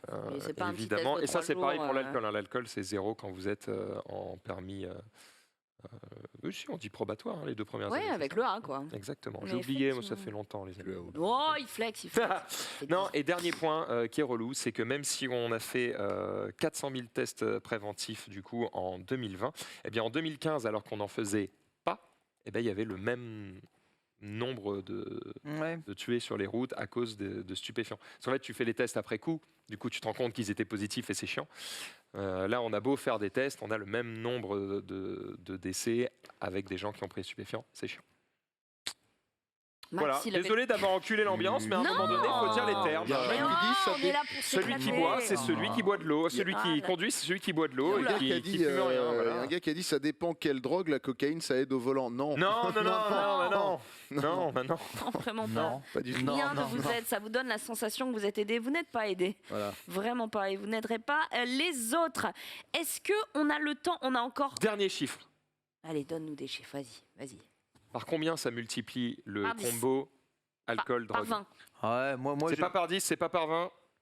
Par 100. Beaucoup plus, 300 au moins. Calme-toi. Attends, c'est une multiplication de 2 trucs qui sont par 10. Le cocktail drogue-alcool multiplie par 29 le risque d'avoir un accident mortel. Fin, tu peux passer à autre chose. 29 Bah ouais, c'est beaucoup. Oui, non, mais j'étais en train de me dire, c'est pas un chiffre rond. Non, parce que ce sont des stats précises. C'est parce qu'ils se sont dit 30, ils vont croire qu'on n'a pas fait de calcul. C'est ça, ils vont croire qu'on a dit un chiffre au pif. C'est possible, je me serais dit ça aussi. Ken, le premier speedbike de la marque hollandaise Van Moof. Tout à fait, Van Moof. Vous connaissez Van Moof ? Il y en avait un dans le couloir juste en descendant là justement, le Van Moof, exactement, le Van Moof S3, le Van Moof X3 sont deux vélos électriques extrêmement populaires parmi les vélos électriques connectés. Je vous avais présenté le Cowboy ici dans cette émission et j'avais fait le test du Angel Bike qui est aussi le vélo français connecté. Le dernier de la trilogie européenne des vélos connectés, c'est le Van Moof. Et bien Van Moof a annoncé son nouveau vélo. Voici le Van Moof V qui est ce qu'on appelle speed bike. Alors ça ressemble vraiment à un fat bike. Il est prévu pour 2022. J'aime bien le design. Au programme, un bimoteur rendant le vélo 2 roues motrices avec le système de boîte automatique 3 ou 4 vitesses, là ils n'ont pas encore précisé, classique chez Van Moof, une batterie allant de 700 Wh à 1 kWh, les fameuses batteries à 1 kWh dont je vous parlais jusqu'avant, une vitesse pouvant aller jusqu'à 50 km/h sur le régime électrique, localisation, application justement en cours, clignotant intégré, etc. tout team. Et évidemment, en fonction de la législation de votre pays, sachant que ce genre de vélo, car c'est bien un vélo électrique, nécessitera du coup chez nous une plaque d'immatriculation, une assurance, ainsi que le permis, ce que j'appelle le permis scooter, du coup le permis 50 cm3 pour pouvoir être utilisé, mais comme ça reste un vélo... T'as pas le droit de rouler sur une piste cyclable. Comme ça reste un vélo à mobilité douce, vous avez le droit de rouler sur piste cyclable tant que vous ne dépassez pas la vitesse autorisée sur piste cyclable qui est de 25 km/h. Voilà. C'est très joli. Tout à fait. Je ne sais pas si c'est très joli. Je suis désolé, mais je trouve ça un peu chelou. Un scooter n'a pas le droit de rouler sur une piste cyclable, alors qu'il va à 50 aussi. Ouais. Je trouve qu'il devrait aussi avoir le droit. Un scooter n'est pas un véhicule de mobilité douce. Ah donc quand le scooter sera électrique, du coup, il aura le droit. Écoute, fais-je les lois. Il y a un moment donné, va falloir se mettre d'accord. Fais-je les lois. Vous trouvez ça vraiment joli ? Débat parallèle. Hein, mais... Moi, j'aime pas. Et en plus il y a un truc qui me bute, mais littéralement, c'est que je ne vois pas déjà l'intérêt de la géométrie. Enfin, faudra vraiment qu'on m'explique le parallélogramme là que mettent tous les cadres aujourd'hui de vélo, je comprends pas. Et vous avez eu un amortisseur positionné entre le tube haut et le triangle arrière. Très à la mode en ce moment chez certains vélos. Je doute de l'efficacité de ce machin. Les roues sont vraiment très très grosses. On est vraiment à la limite sur des roues de moto. Là, quand on voit la taille des roues et des pneus, c'est un scooter avec un design de vélo. Minimum, ça pèse 20 kg. Et évidemment, Van Moof oblige. Il n'y a toujours pas de foutue batterie amovible, il me semble, sur ce véhicule. Ce qui me rend fou et c'est ce qui fait que j'ai pas choisi un Van Moof aussi lorsque j'ai choisi mon vélo électrique. C'est ce que j'aime. Il y a une LED. Ouais, c'est la batterie là sur le côté. Qu'on puisse éviter le design. Non, la batterie est dans le cadre. Voilà. Et surtout, la LED, c'est le niveau de batterie peut-être. Oui, il y a le niveau de batterie, la connectivité, tu as toute une application qui gère. C'est des vélos qui sont localisés en temps réel, tu as une assistance à la chute, etc. sur ce genre de véhicule. Et personne n'en a. Personne n'en a, mais par contre, ce qui est très intéressant, c'est que ça devient de plus en plus la mode d'avoir des vélos qui commence à aller rien à foutre des 25, on va jusqu'à 50 et là on commence vraiment à parler sur les routes. On reste sur des vélos qui peuvent aller beaucoup plus loin que des scooters puisqu'évidemment ils sont quand même entraînés. J'avoue que le fait d'avoir une plaque relou. Mais tu dois plaquer, tu dois avoir un minimum de permis. Non, en rétro non. Mais donc si tu grilles un feu rouge là, c'est plaque assurance. Oui. Ouais, exactement. Donc c'est quand même chiant. C'est bien pour les pays qui n'ont pas. Une autre façon de voir le monde, prix 3 500 €, ce qui n'est en vrai, pas si cher que ça pour un vélo électrique. J'en ai proposé déjà des beaucoup plus chers en vélo électrique. Il faut savoir que le Van Moof de base est aux alentours de 2500 €, 2000 €, ce qui est pour un vélo connecté relativement bien placé en termes de prix. Des aides de l'État possibles en plus. Donc 2 moteurs, 2 roues motrices, ce qui est vraiment la grosse feature sur laquelle ils ont appuyé là-dessus. Eh bien écoute, les gens seront peut-être séduits par ce design de fourche inversée, me dit-on dans le chat. Je suis personnellement pas sensible à cela, mais pourquoi pas. On va passer sur un autre 2 roues avec quelque chose qui va peut-être plus vous parler. En tout cas, Max, toi, ça t'a séduit. Peut-être un test. Un test, 2 tests, 3 tests. 3 il me tests. semble Je vais qu'il y a passer eu- au test. Ah bah oui. L'éthylotest. Eh ben on y va. Regarde. Test, je vous explique. Qu'est-ce qu'on a un jingle là, on y va? On a. Allez. C'est lancé. Le panneau. Ben, on va sortir parce que elles sont dehors les Ouais. motos, mais je peux déjà en parler un petit peu Mais oui. ici si vous voulez. Ok. La semaine dernière, je me suis lancé dans. Je me suis donné la tâche de répondre à une question que moi-même je me suis posée au moment où j'ai passé mon permis moto. Quoi prendre?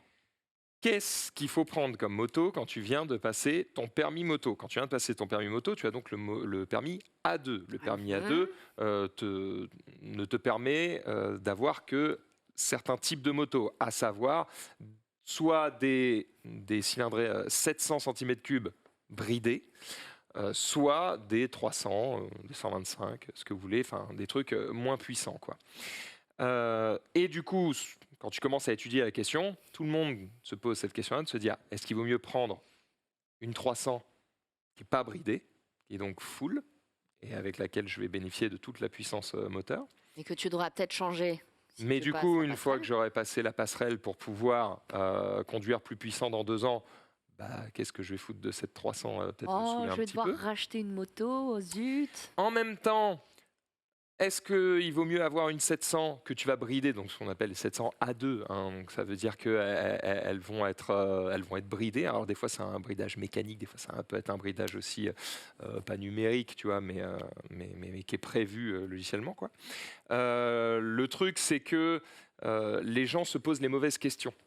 C'est-à-dire qu'au moment où ils vont faire leur choix, ils vont par exemple prendre une moto qu'ils vont brider en se disant ah, c'est trop bien. Parce que du coup, je la débriderai quand j'aurai passé la passerelle. Ouais. C'est le pire bail. Déjà parce que vous ne le ferez pas. Et c'est bien parce qu'il ne faut pas le faire. Ah bon? Pourquoi est-ce qu'il ne faut pas le faire? Pas pour une question de pouvoir exploiter son moteur en machin. Très bien, oui, vous pouvez, il n'y a pas de souci. Mais parce que, en termes d'offres et de demandes, c'est le pire choix. En fait, une 700 bridée, ça vaut plus ça cher. se vend en 2 jours. Ah ouais. Alors qu'une 700 débridée, personne n'en veut. Donc, ne débridez pas vos C'est vrai, 700. c'est vrai, C'est t'as le raison. pire bail. T'as raison. Revendez-les. Revendez-les. Et Et rachetez-en prenez une autre. quelque chose de plus puissant, voilà, ou rachetez-en une autre, ou voilà. Donc ça, c'est la première question que les gens se posent, c'est est-ce que je prends plutôt une 300, est-ce que je prends... Alors, déjà, la question n'est pas... La réponse à votre question ne tient pas dans la revente, ou dans le débridage. Puisque de toute façon, cette moto va a priori dégager quand vous allez passer votre passerelle. Donc déjà, on exclut ce truc. Oui, parce que quand tu as passé 2 ans sur ton truc bridé, tu as quand même envie d'un truc un petit peu plus... Mais si la 300, elle n'est pas bridée. La 300 n'est pas bridée, effectivement, mais on va y venir. Maj qui suggère, alors j'imagine que c'est illégal, attention, tu gardes les papiers bridés et tu débrides. Bien sûr. Alors, Oui. moi, je vais parler de choses légales, hein, Voilà, les amis. merci. Et d'acheter des émulateurs. Voilà. non seulement je vais parler de choses légales, mais en plus, je vais parler de sagesse. Je sais que ça n'a pas de sens venant de moi, mais honnêtement, sachez que ce soit... Là, c'est vraiment le vieux con qui parle, mais je pense que tous ceux qui sont à ma droite et qui ont leur permis confirmeront que ce soit le permis moto ou voiture, quand vous venez d'avoir votre permis, vous êtes une merde. Vous ne savez pas conduire. Donc, tranquille sur les trucs puissants, vous allez vrai faire des conneries. Oui. Tu crois que tu sais conduire? Bah après, si tu me dis que tu as fait du circuit pendant 4 ans avant de passer ton permis, bon d'accord, mais... Non, mais oui, sur la moto, je suis d'accord. Ah, la voiture, t'es pas d'accord?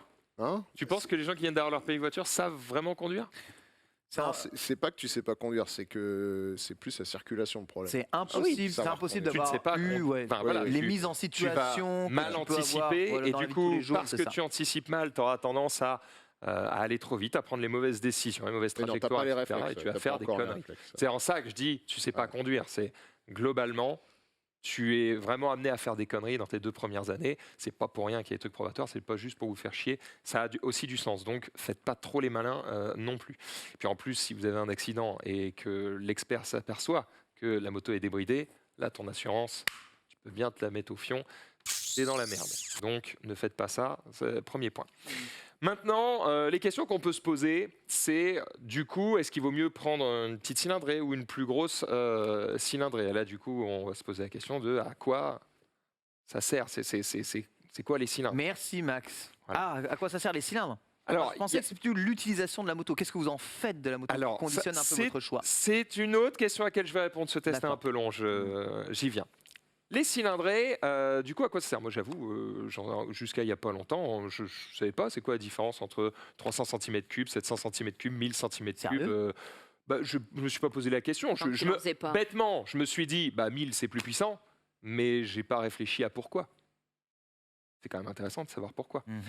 Déjà, on va prendre en compte le nombre de cylindres que tu as sur ta moto. Si c'est un bicylindre ou un 4 cylindres, ce n'est pas tout à fait la même chose. Puisqu'en gros, si tu as par exemple 700 cm3 sur un bicylindre, ça veut dire que tu as 2 cylindres de 300 cm3. Ça paraît évident. Merci beaucoup. Mais ça ne l'est pas forcément pour tout le monde. Donc, il y a ça à regarder. Il y a combien de cylindres? Parce que ça change complètement le comportement de la moto. De ouf. Et ensuite, combien de centimètres cubes aussi, puisque ça change la puissance de la moto, effectivement.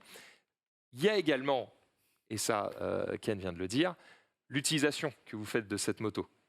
Est-ce que vous allez conduire en ville? Est-ce que vous allez conduire sur autoroute? Est-ce que vous faites des trajets courts, des trajets longs? Est-ce que vous allez emporter quelqu'un souvent avec vous? Est-ce que vous emportez des gens avec vous? Est-ce que vous allez parfois conduire en dehors de la route? Voilà, toutes ces questions, déjà, il faut y répondre pour petit à petit vous guider vers ce qu'il faut acheter. Et moi, quand j'ai démarré du coup le fait de répondre à cette question, je me suis dit, OK, je vais leur conseiller à la fin la bonne réponse. Eh bien, spoiler, il n'y a pas de bonne réponse, évidemment, puisqu'elles ont toutes leurs avantages et leurs inconvénients, et il n'y en a aucune dont on peut dire qu'elle a que des avantages et que c'est celle-là qu'il faut prendre, et c'est sûr à 100%. Mais pour toi, Max, je te vois très mal sur quelque chose en dessous de 700 cm3 parce que la taille du moteur implique aussi la taille de la moto qui répond énormément au gabarit du motard. T'es plutôt grand, plutôt costaud, je te vois mal sur une 125 quoi.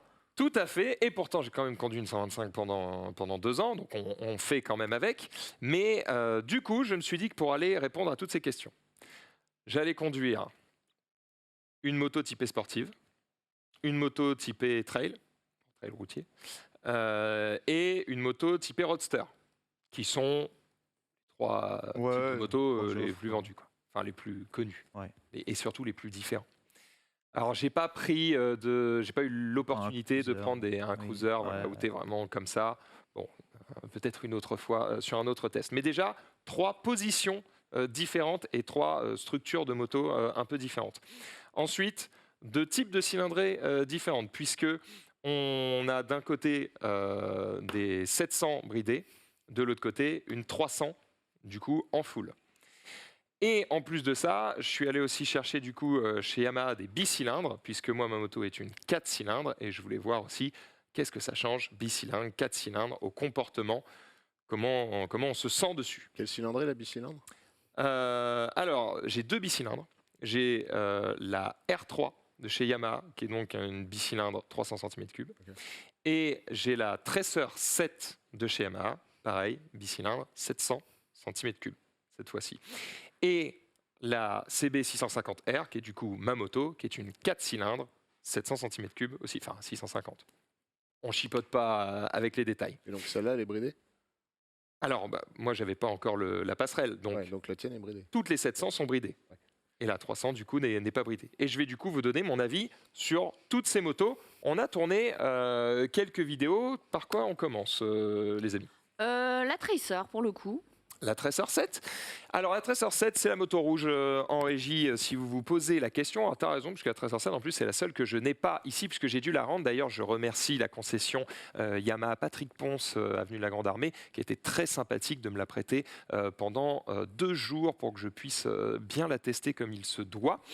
Alors c'est pas la bonne que tu montres, hein, vraiment. La rouge, c'est l'autre, quoi. C'est-à-dire que ça, c'est bleu. C'est la R3, hein. Voilà, et ça, c'est rouge. On est bon, on est archi bon. Du coup, ça, c'est la Tracer 7. Donc, c'est chez Yamaha, effectivement. Et vous le voyez, c'est un trail routier. C'est-à-dire que On a une position plutôt droite quand on est dessus. C'est particulièrement agréable pour les gens qui ont un grand gabarit. Donc il se trouve que moi je me sentais particulièrement bien dessus. Puis elle est rouge. En plus elle est rouge, ce qui n'est pas pour me déplaire, mais ça à la limite c'est question de goût, vous ferez bien ce que vous voulez. Elle est plutôt jolie, on va dire, pour un trail, parce que moi personnellement je trouve ça assez moche, mais je trouve que celle-ci se défend plutôt bien. Et pour le coup, du coup, c'est un bicylindre 700 cm3. Alors, qu'est-ce que ça change, du coup, les bicylindres? Les bicylindres, c'est cool parce que ça a plus de couple. Ça veut dire qu'au démarrage, éventuellement si tu veux faire des roues arrière ou ce genre de choses, eh bien c'est un peu plus vénère. Voilà, on s'est fait chier, on a fait vraiment des petites vidéos comme il faut, on s'est cru chez Automoto ici. Trop bien. Donc ça a effectivement un petit peu plus de couple. Donc au démarrage, tu la sens un peu plus nerveuse. On dit que c'est plus coupleux, voilà, c'est pour ça qu'elle a plus de couple. Ça veut dire que, en gros, elle envoie plus de newton-mètres à bas régime, d'accord?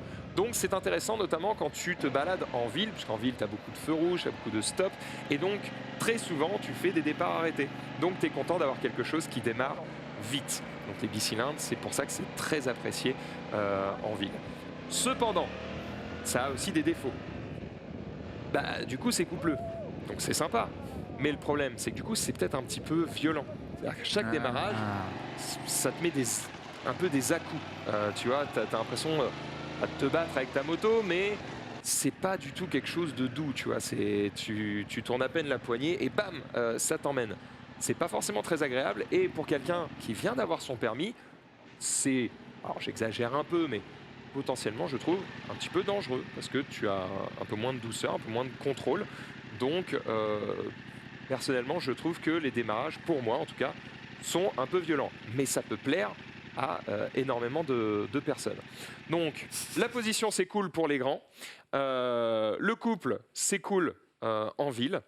Et le fait que ce soit une 700 cm3, c'est cool parce que tu as un petit peu plus d'allonge, on va dire, c'est-à-dire que la vitesse max, tu l'atteins moins vite et c'est un petit peu plus agréable aussi quand tu commences à sortir de la ville, à aller sur autoroute.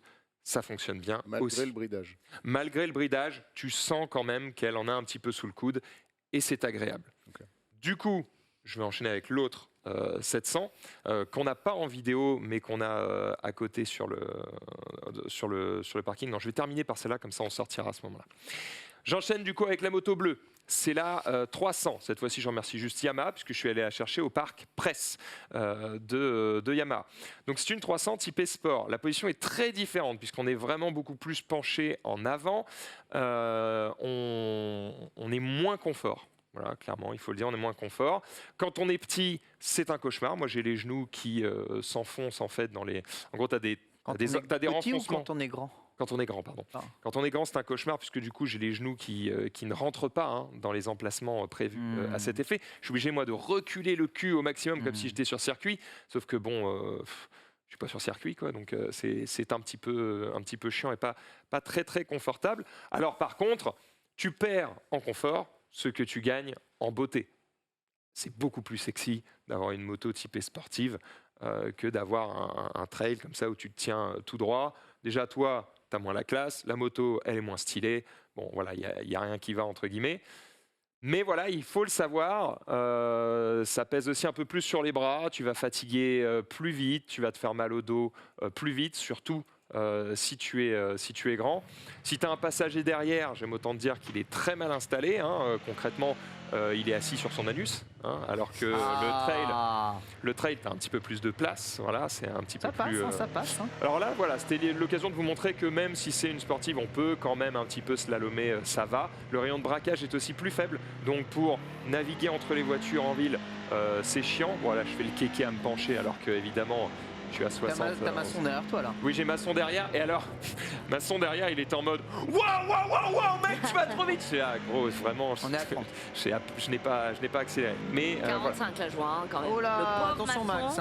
Ça va, tranquille. J'ai vraiment pas pris de risque avec Masson derrière, ne vous inquiétez pas. Masson qui est très grand, très fin. Qui est très grand et qui, c'est marrant parce qu'en gros, il crie beaucoup. il fait genre il a peur, mais en fait dès que tu lui dis viens on fait ça en mode ouais vas-y go. Donc en fait il a peur mais il aime ça. Toujours est-il que quels sont les défauts du coup de cette 300 ? Elle n'a pas de patate. Hein. Littéralement, moi j'ai le sentiment au guidon de cette moto que c'est une moto pour enfants.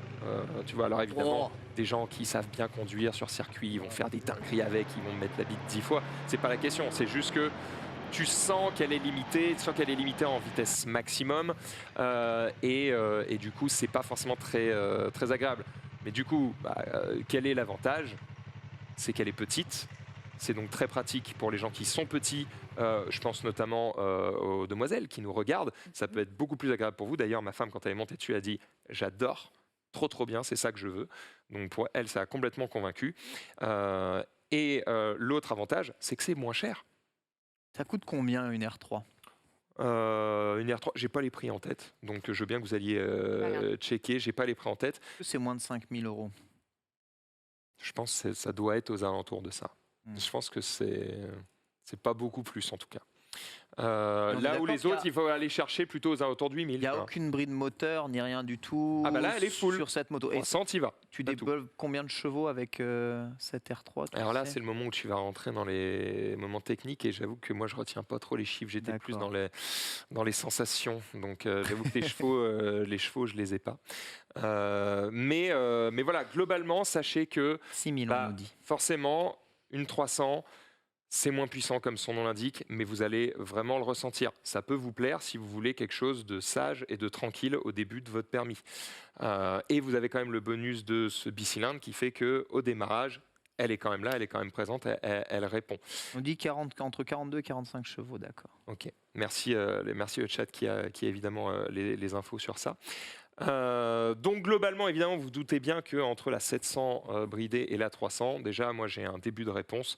Je préfère largement une 700 bridée parce que notamment si vous sortez de la ville, quand tu as besoin un petit peu de monter en vitesse max, c'est quand même plus agréable d'être sur une 700 bridée que sur une 300. Moi j'ai trouvé en tout cas. Puisque même sur une 700 bridée, tu peux monter à 150. Là où sur la 300, c'est plus difficile. Tu peux pas atteindre 150 km/h avec cette 300. Tu vas devoir pousser, quoi. Faut y aller, quoi. Ah ouais. Ah ouais, en effet, ouais, c'est la ligne droite. Parce que ça veut dire évidemment 150, c'est déjà trop. C'est déjà trop. Mais ça veut dire qu'elle va galérer. Pour déjà, aller à attention, 100, tu vois ce que quand je veux je dire. dis 150 sur la 700, il faut pousser aussi sa mère. Hein. Mais à la 300, c'est en descente avec le vent dans le dos, etc. Jusqu'à quel cylindrée ils font des bridages ? 700. Ouais, au-delà, Alors, il y a peut-être des mecs qui vont me dire non, je connais ce modèle de cette marque ou en 900. La bridée, quoi. Non, c'est les 1002, si tu la laisses en 1002, on va arrêter de gâcher de la puissance. Voilà. Après, comme l'a dit Ken, il y a aussi effectivement une question de taille. C'est aussi pour ça que moi j'ai préféré la 700. Tu as plus de sensation de puissance, j'avais plus de place, je me sentais mieux sur la moto. Et puis, comme c'est aussi une moto qui est potentiellement faite pour être débridée, tu as potentiellement plus d'aide à la conduite aussi, ce genre de choses. Alors, en général, sur des 700, t'as pas trop de trucs genre régulateur de vitesse et tout. Pas encore. Il faut monter un petit peu plus pour avoir ce genre de choses, puisque c'est pas vraiment des motos faites aussi pour l'autoroute. Donc, tu vas pas trop aller chercher ces trucs-là. Bref, donc déjà, j'ai un début de réponse. Personnellement, je pense que si vous êtes plutôt grand, il faut plutôt effectivement aller chercher du 700 cm3 et pas du 300. Ensuite, le design de la moto va jouer beaucoup parce que la moitié des arguments qui servent à l'achat de votre moto, c'est le design, c'est l'esthétique. Honnêtement, la bleue, finalement, je la trouve plus jolie. Elle est dehors là, donc tu peux aller la voir et tu vas même pouvoir monter dessus pour me parler de ta position. Moi aussi, j'aime bien. On va aller dehors, comme ça on va aussi parler du coup de la 4 cylindres 750. Et à la fin, je vous dis laquelle je préfère des trois. Tu veux que je la démarre et que je roule ? Tu ne démarres rien et tu ne roules pas, Marie, c'est mort. Est-ce que je peux mettre ma doudoune ? Tu n'auras pas froid. Alors, est-ce qu'on nous entend toujours ? 167 kilos, la R3. On doit emporter des trucs ou... Bon, un relais ça a l'air de suffire. Oui, ils sont tous prévus normalement. Donc, on a les antennes, on a la caméra. Bonjour tout le monde, vous nous entendez, vous nous voyez. Du coup, on continue ici avec... voilà. La R3 dont je parlais à l'instant, alors que moi j'aime pas du tout. Ça veut pas dire que c'est une mauvaise moto, hein. Loin de là. C'est simplement. Je pense que c'est une moto qui est plus adaptée pour les petits gabarits, peut-être pour des gens qui veulent faire des économies pour pas dépenser trop d'argent dans votre première moto aussi. Quelqu'un qui veut un design sportif, il sera très content. Mais qu'est-ce que tu veux que je fasse? Alors tu disais que justement pour ceux qui ont un plus petit gabarit, qui ont quand même envie d'avoir une allure sportive, qui veulent opter pour une option peut-être moins chère que la 700, et ben du coup la R3 est une bonne. C'est ça, c'est un bon choix. Alors, du coup, je sais pas si on m'entend. Est-ce que quelqu'un a une oreillette ou un truc? Non, j'ai pas d'oreillette. Je vais chercher une oreillette parce que sinon c'est chiant. En attendant, Marie, tu peux monter dessus et donner ton avis. Écoute, je vais monter à l'arrière de Ken. Je sais pas s'il faut faire ça, Marie, attention. Il va falloir être très stable, hein, Ken. Hein. Oh là, oh là, oh là. T'as pas déployé il a les raison. petits... Ça a l'air confortable et maniable. Ouais. Ça a vraiment l'air confortable. Eh ben, écoute. On est si mal que ça? Non, on est très bien installé derrière. On est bien, franchement, moi je suis super bien. Après, moi je suis un. Ça me dérangerait pas. Ah ouais? Alors, peut-être pas 1000. Ok, en régie, j'ai l'oreillette. Vous pouvez donc me dire si vous m'entendez ou pas. Eh ben, franchement, Max, on est plutôt bien installé derrière. Ouais, t'as l'air pas mal. Ça va, toi? Ah, moi, ça ne me fait pas mal du tout. Eh bien, Régie, je ne vous entends pas, donc si vous m'avez donné une réponse. Voilà. Ah, on m'entend, c'est merveilleux. Donc, je me bats un peu avec les câbles. Oula, c'était Oui, pas prévu ça, hein? Ken, tu veux bouger? Non, attends. Vas-y. Je descends, attends. Vas-y. Ken, je descends, attention. Vas-y. Je suis en neutral, je peux pas bouger. La meuf, zéro confiance. Tu fais avancer une moto, Marie, c'est l'embrayage. Oui, je ne prends pas le risque. Je ne prends pas le risque. Mais franchement, c'est bien, hein. Alors, tiens, d'ailleurs, maintenant que tu l'as allumé, ça me fait penser à un truc aussi. Le bruit est très différent en fonction des cylindres. Si bicylindre, 4 cylindres, ça n'a rien à voir. Il a la classe, Ken. Hein. Et perso, je préfère 4. Mais en tout cas, Ken, je trouve que ça lui va très bien. Bah ouais, ça me va mieux, évidemment. Je suis parce que moi, là-dessus, regarde, je vais monter dessus, tu vois, j'ai l'air d'un con. Hein. Qu'est-ce qu'il y a? Il va faire un tour? Fais gaffe, McFly, t'es là, on est parti, non? Alors fais gaffe, parce que pas de casque, pas de gants, tranquille. Hein. Je vais chercher ton casque et tes gants. On fait juste le tour, là, non? Bon, il va aller faire un petit tour. Il va faire un petit tour, mais reste bien dans le parking. Hein. Safety first. Ouh! D'accord. Ouais, c'est interdit, en plus, on est bien. On est au top. Je suis à 2 doigts d'aller chercher ton casque et tes gants et ta veste de 30 kilos. Et ma doudoune. Pour faire quoi? Pour le protéger. Au cas où il faut. Est-ce que tu veux que je te fasse faire un tour? Ah non. Non, mais il va faire attention, c'est pas un délit. délit. Il va faire attention parce que. Il va faire attention, il roule. Tu me fleurs au vent, Ken. L'R3 plutôt sympa, mais pas du tout adapté pour moi. Mais je l'ai dit. C'est ouf comme ta taille est un motif bloquant pour pas mal de modèles au final. Alors sachez déjà que pareil, vous allez le voir avec la prochaine moto, qui est la mienne, même elle n'est pas adaptée à ma taille. Oui, t'es déjà très grande. Je suis déjà trop grand pour ça. Alors? J'adore. Il va l'acheter. Mais non. Adieu le vélo. Mais ouais, c'est très maniable, mais je trouve que c'est beaucoup plus nerveux que ce que je pensais. Hein, à la base, enfin là, après dans le parking, on est à côté des murs et tout ça, donc évidemment c'est sûrement assez normal, mais on dirait un jouet. Moi tu vois, en fait, ce que j'aime pas avec les motos lourdes, je suis pas très costaud, c'est que souvent ça. Tu veux que je te monte moi là, avec ma taille? Je suis déjà monté sur la tienne et la tienne, bah ouais, c'est méga difficile, mais j'adore les jantes en bleu, j'aime bien sa gueule. Ouais, elle est jolie, hein. Pardon, j'essaie de faire en sorte que les gens m'entendent. Ce qui est bien effectivement quand t'es grand, par contre, c'est ce que tu veux avec. Alors par contre, oui, elle est vraiment moins maniable que la Tracer. La Tracer, je ne l'ai pas ici, mais à manier, c'est un plaisir. Elle est d'une légèreté, elle est d'une maniabilité et tout. C'est pour faire le demi-tour là. Ah ouais, ici, c'est un cauchemar à bouger et tout, c'est trop relou. Donc vous voyez, moi, si je vais mettre c'est bon, il y a la béquille. Hop, voilà, si je suis dessus. J'ai l'air d'un con, hein. On est bien d'accord que j'ai l'air d'un con. Ça va, je te jure, ça va. C'est quoi que tu disais avec tes genoux? Ces genoux touchent En directement. fait, si je me mets bien les couilles sur le réservoir, c'est super. Eh bien, honnêtement, je me sens pas bien parce que j'ai les rainures qui appuient un peu sur les bords de mes cuisses, et du coup, pour que je me sente bien, il faut plutôt que je me mette là. Le problème, c'est que c'est pas très agréable d'avoir une tonne de vide devant et d'être au fond du siège. Donc perso, je réclame à essayer une sportive de bien plus grosse cylindrée pour voir si je me sens mieux sur un modèle plus gros. Voilà. La sportive, j'élimine du coup. La 300, j'élimine. Donc, me reste bicylindre ou 4 cylindres. Et là, du coup, la réponse va venir avec celle-ci, qui est du coup une 4 cylindres 700 cm3 et qui est un roadster. Ça veut dire que ce n'est pas un trail, ce n'est pas une sportive. La position, elle est entre les deux. Voilà. Position, elle est entre les deux puisque tu es, t'es droit, mais tu as quand même une position, comment dire, un petit peu sur l'avant, un petit peu agressif quand même. Tu as un peu la classe, tu vois. Alors qu'un trail, bon, t'es là, t'es tout droit, ça a beaucoup moins de charme. Aussi, ce qui est bien, c'est que même si je suis trop grand pour cette moto, parce qu'elle est quand même relativement petite pour moi, j'ai quand même l'air d'un crapaud dessus, eh bien, là, ça va. La construction de la moto fait que je ne suis jamais gêné au niveau des genoux, quoi. Oui. Mais vraiment pas. Alors que je sois devant, que je sois derrière, aucun parce qu'il n'y a pas cette coque qui vient cacher tous les... C'est ça.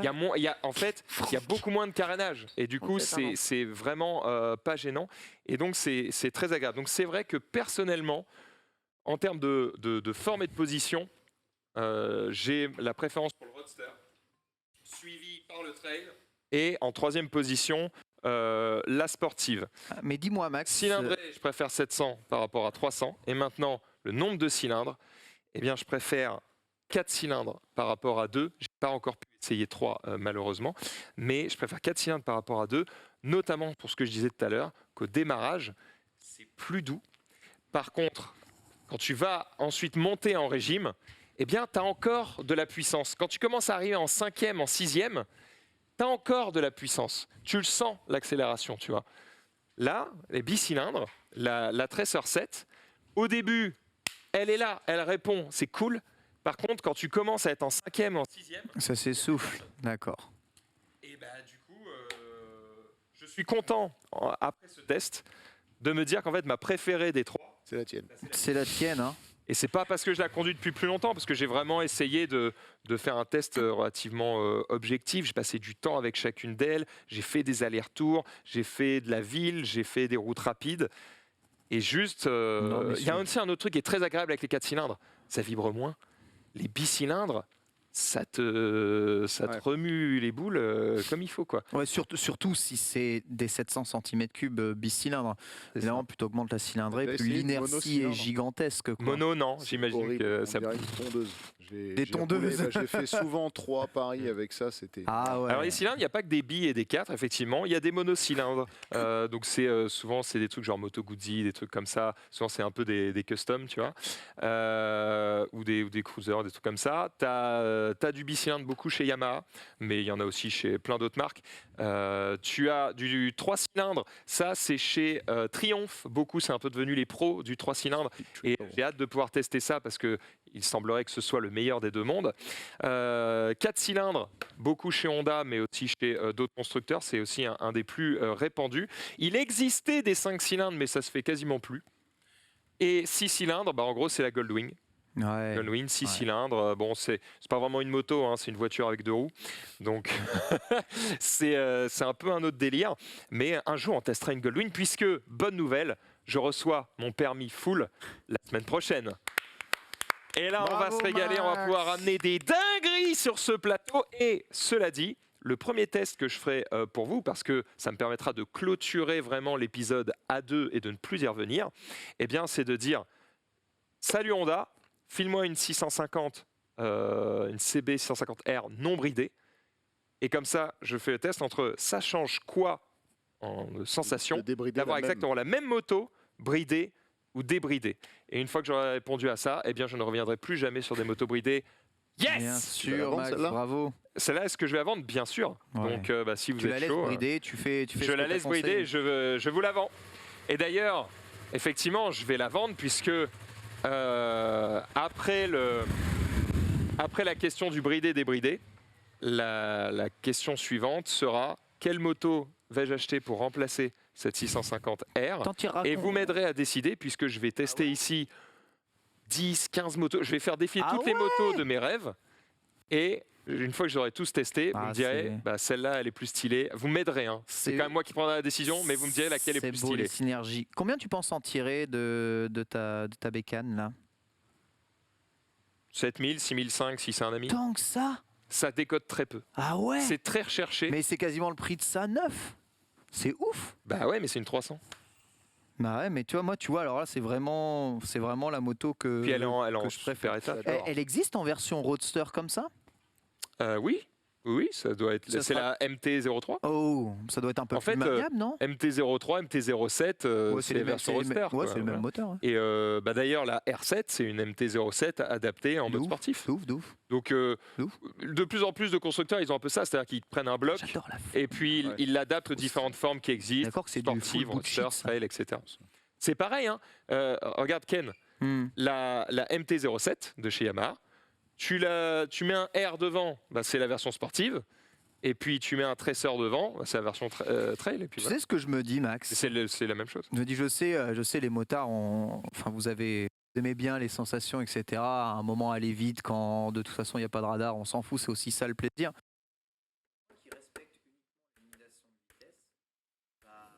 Ah, on t'entend plus, Ken. Ah ouais? Pour toi qui respecte uniquement les limitations de vitesse, c'est revenu. Pour moi qui respecte uniquement les limitations de vitesse, je trouve que 300 cm3, plus ça doit consommer moins, de base peut-être aussi un peu.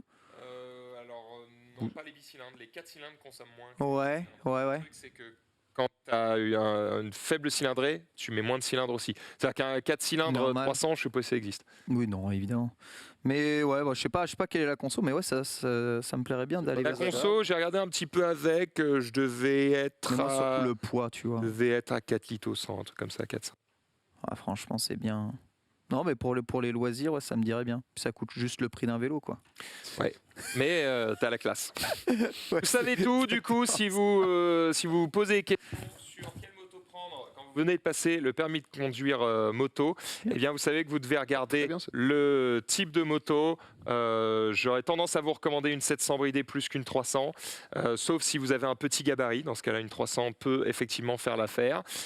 Et ensuite, bi ou 4 cylindres, faut essayer. Franchement, c'est vraiment une affaire de goût. Il y a des gens qui vont vraiment préférer les bicylindres parce qu'ils vont aimer cette accélération au début, parce qu'ils vont aimer les vibrations.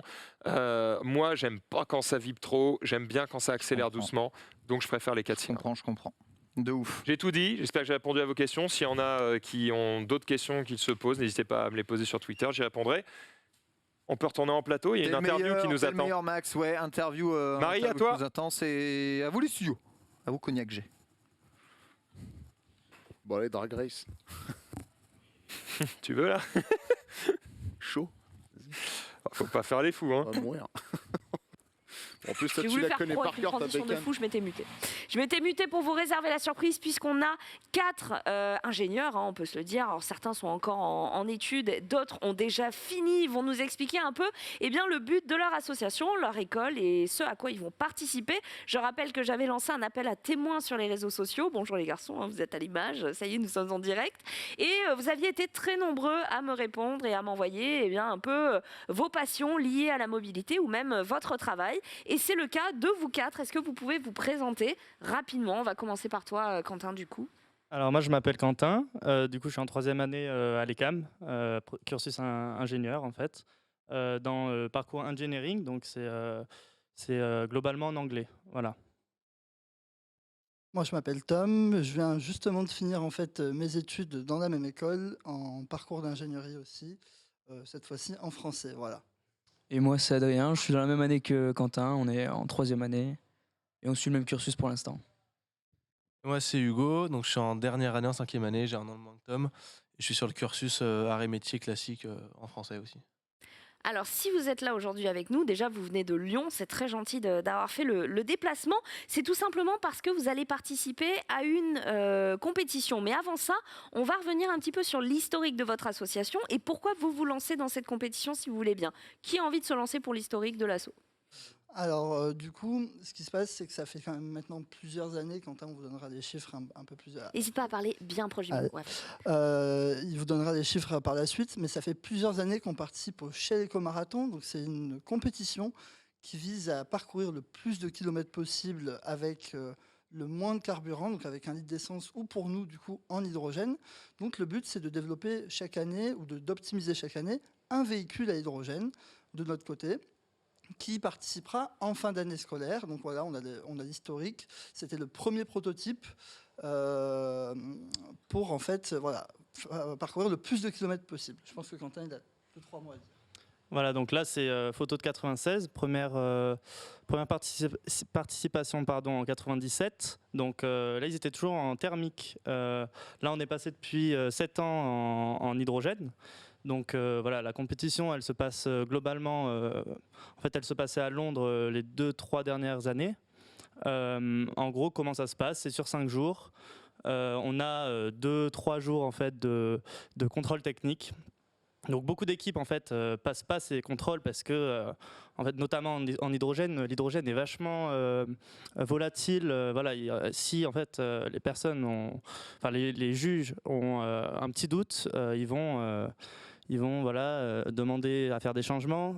Ça mène souvent à faire des changements de dernière minute. Donc voilà, sur sur 2 premiers jours de compétition, ça peut aller jusqu'à 3-4 jours s'il faut faire des changements. Mais après, voilà, 3 derniers jours de passage en circuit. Il faut faire à peu près 40 minutes. Le but, c'est d'être plus vers les 40 minutes. En fait, ça voudrait dire qu'on a consommé le moins possible. Donc voilà, on a des vitesses environ de 30 km/h. C'est le plus efficace. D'accord. Ok, donc ça, c'est vraiment c'est génial d'avoir l'historique de toutes les photos. Votre association donc a démarré en 96, en tout cas sur cette compétition-là, et chaque année vous participez. Mais j'ai vu que les effectifs s'étoffent vraiment, donc ça fait plaisir parce que on se disait en off, vous faites un vrai travail de communication pour promouvoir notamment le but de votre association. Vous m'avez beaucoup parlé de la pile du coup à hydrogène. On en a beaucoup parlé dans cette émission, forcément. Est-ce que vous pouvez m'en dire plus justement sur le travail que vous faites, parce que chacun vous venez d'un secteur différent et de parcours différents? Alors voilà, du coup justement pour la pile, c'est l'élément clé on va dire de notre prototype. Donc en fait le but principal c'est de fabriquer de l'électricité à partir de l'hydrogène. On fait rentrer l'hydrogène et avec une réaction chimique, on produit de l'électricité qui va alimenter ensuite notre moteur et faire rouler notre prototype. On va sûrement avoir un schéma après par la suite d'ailleurs, qui reprendra tout ça. Voilà. Donc, comme vous le voyez, c'est l'hydrogène qui alimente le gros bloc noir qu'on voit, qui est la pile, pour faire tourner ensuite un moteur qui fera tourner la roue. Cette pile, c'est un gros point pour nous parce que c'est un prototype qu'on essaie de développer depuis des années avec notre partenaire Symbio. On est d'ailleurs une des seules écoles, voire la seule école en Europe à participer à cette compétition et à développer notre propre pile à hydrogène avec cette entreprise. Donc c'est vraiment un gros point pour notre association à ce niveau. Alors je vois dans le chat Popo et Com, les gars c'est cool, hein, ça vous donne de la force. Vous me disiez notamment juste avant qu'on revienne à l'image qu'il n'y a pas beaucoup d'équipes en Europe qui travaillent sur la pile à hydrogène. En tout cas, vous faites partie d'un petit groupe, quoi. Tout à fait. Il y a environ 12 à 15 équipes sur toutes les écoles qui participent au Shell Eco Marathon, où il y a là beaucoup d'équipes. Et donc, il y en a 12 à 15 qui participent en pile à hydrogène. Donc, on est plutôt content. La dernière fois, on avait fait 5e. Donc, on était plutôt fiers. Et du coup, le but, c'est de toujours faire mieux. 5e sur combien, pour rappeler au chat? Sur 12-15 à peu près. Ah ouais. En fait, pour les chiffres, on a fait 380 km par mètre cube d'hydrogène. Et en fait, pour que ce soit plus simple un peu pour tout le monde, on le convertit en litres d'essence, en fait. Okay. Ce qui donne environ 1280, si je ne me trompe pas. D'accord. Kilomètres, bien sûr. Donc on disait tout à l'heure, vous êtes dans des parcours différents, même à niveaux différents. Certains ont fini, d'autres sont encore en études. Quelle est la finalité pour vous au terme de ce parcours hors asso? À quel métier finalement vous vous destinez? Alors ce qui est pas mal, c'est que ça nous permet de voir plein de choses. Autant sur le côté mécanique, quand on construit le prototype, il y a toute une partie électronique pour gérer la pile à hydrogène. Il y a une partie énergétique pour comment fonctionne précisément la pile. Il y a aussi toute une partie communication, c'est-à-dire faire de la com autant dans l'école pour montrer qu'on est là, à l'extérieur de l'école pour ramener des sponsors, se faire connaître et gagner un peu en visibilité. Donc ça, c'est des trucs sur lesquels on a tous pas mal bossé, surtout nous. Et donc après, personnellement, j'aimerais bien partir sur plus ce qui est, pareil, les voitures à hydrogène, mais plus en compétition, si possible. D'accord. Par exemple, ouais. Après, moi, c'est un peu différent. J'aimerais partir sur de la robotique. Ok. Donc là, je m'intéresse à l'électronique cette année aussi, un peu sur le club. Ça va me permettre de découvrir les systèmes embarqués et d'ailleurs de me lancer sur un métier dans ce style. Et pareil, nous, en 5e année, avec Quentin, on a un double diplôme obligatoire à l'étranger. Et j'aimerais bien partir sur de l'électronique dans l'automobile. On a des partenaires qui sont assez intéressants là-dessus. Les gens sont intéressés par l'école. Il y a des meufs à l'ECAM, le B2 est bien. Alors on n'est pas sur une OP, pas du tout. C'était une invitation ouverte. Et d'ailleurs, vous pouvez m'envoyer un DM sur Twitter si vous avez une passion, un métier, un quotidien lié à la mobilité et prendre place sur ce canapé pour répondre à mes questions. On continue ce petit tour de table finalement sur l'après. Toi, tu as fini tes études. Du coup, c'est quoi ? Tu me parlais de finance, notamment un cursus finance en Angleterre pour parfaire tes connaissances. Donc tu te destines à quoi ? Alors tout d'abord, en fait, pour rebondir en fait sur ce qu'a dit Adrien et Hugo, ce que j'aime beaucoup dans l'asso, c'est qu'on voit un peu de tout, et c'est ce qui m'a aussi permis en fait moi de me diriger vers l'énergie. Donc j'ai eu la chance, malgré la situation de Covid, de beaucoup voyager pour mes études en Russie, au Royaume-Uni, et de me spécialiser dans l'énergie. Et une fois que j'avais vu un petit peu le côté scientifique, j'ai voulu un petit peu regarder un peu au-delà du côté scientifique, donc me pencher sur tout ce qui est finance, économie autour de l'énergie. Donc mon but derrière, c'est de travailler dans le secteur des énergies, mais d'avoir une vision d'ensemble, en fait, de ne pas juste avoir le côté technique. Donc en fait, ce qu'on apprend un peu quand on fait partie de l'association, c'est-à-dire qu'on commence sur un petit projet, et puis après, si on le souhaite, on peut... on va dire grandir au niveau des responsabilités, au niveau des postes, comme je l'ai fait, comme l'ont fait Quentin, Adrien et Hugo. Et après, aller un peu plus loin que le simple projet, avoir une vision d'ensemble, et c'est ce qui est quand même assez intéressant. Voilà. Ok.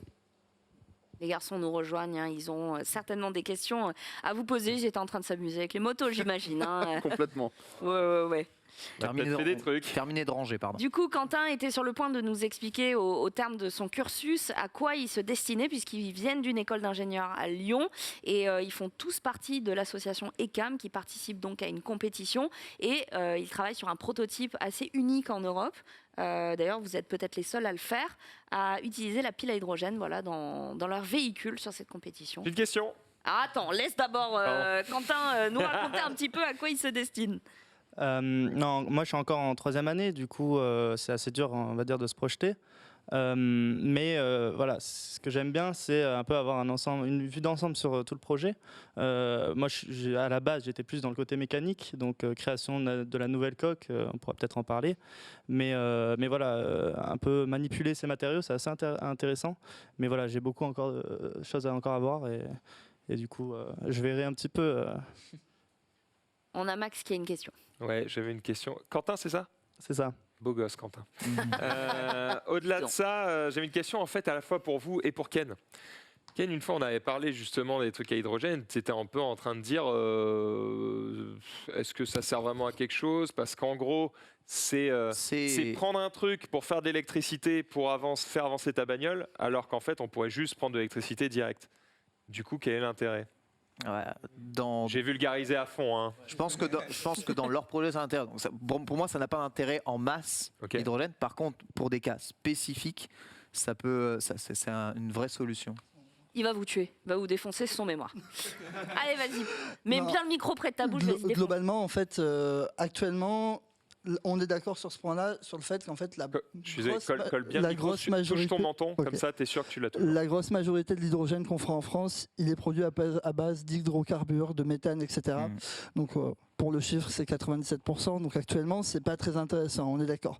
Par contre, on a des projets qui sont en train d'être mis en place par le gouvernement, par Total, pour citer que, etc., pour produire de l'hydrogène vert et surtout à des périodes précises, c'est-à-dire en couplant en fait ta production d'hydrogène à des éoliennes, à des panneaux solaires, ou alors, comme nous, on a, après on est pour, on est contre, c'est autre chose, mais comme on a un gros parc de centrales nucléaires, pour le coupler à ça. Ouais. Et en fait, quand ton électricité, quand tu n'as pas trop de demande d'électricité, ou alors quand tu utilises en fait un parc solaire ou éolien, tu peux utiliser cette électricité pour générer de l'hydrogène, et du coup d'une manière, on va dire, un peu plus verte. C'est pour ça que c'est de l'hydrogène vert. Qui serait pour toi, en fait, un peu une façon de stocker l'énergie. Tu t'en sers aussi du coup dérivé, voilà, c'est ça.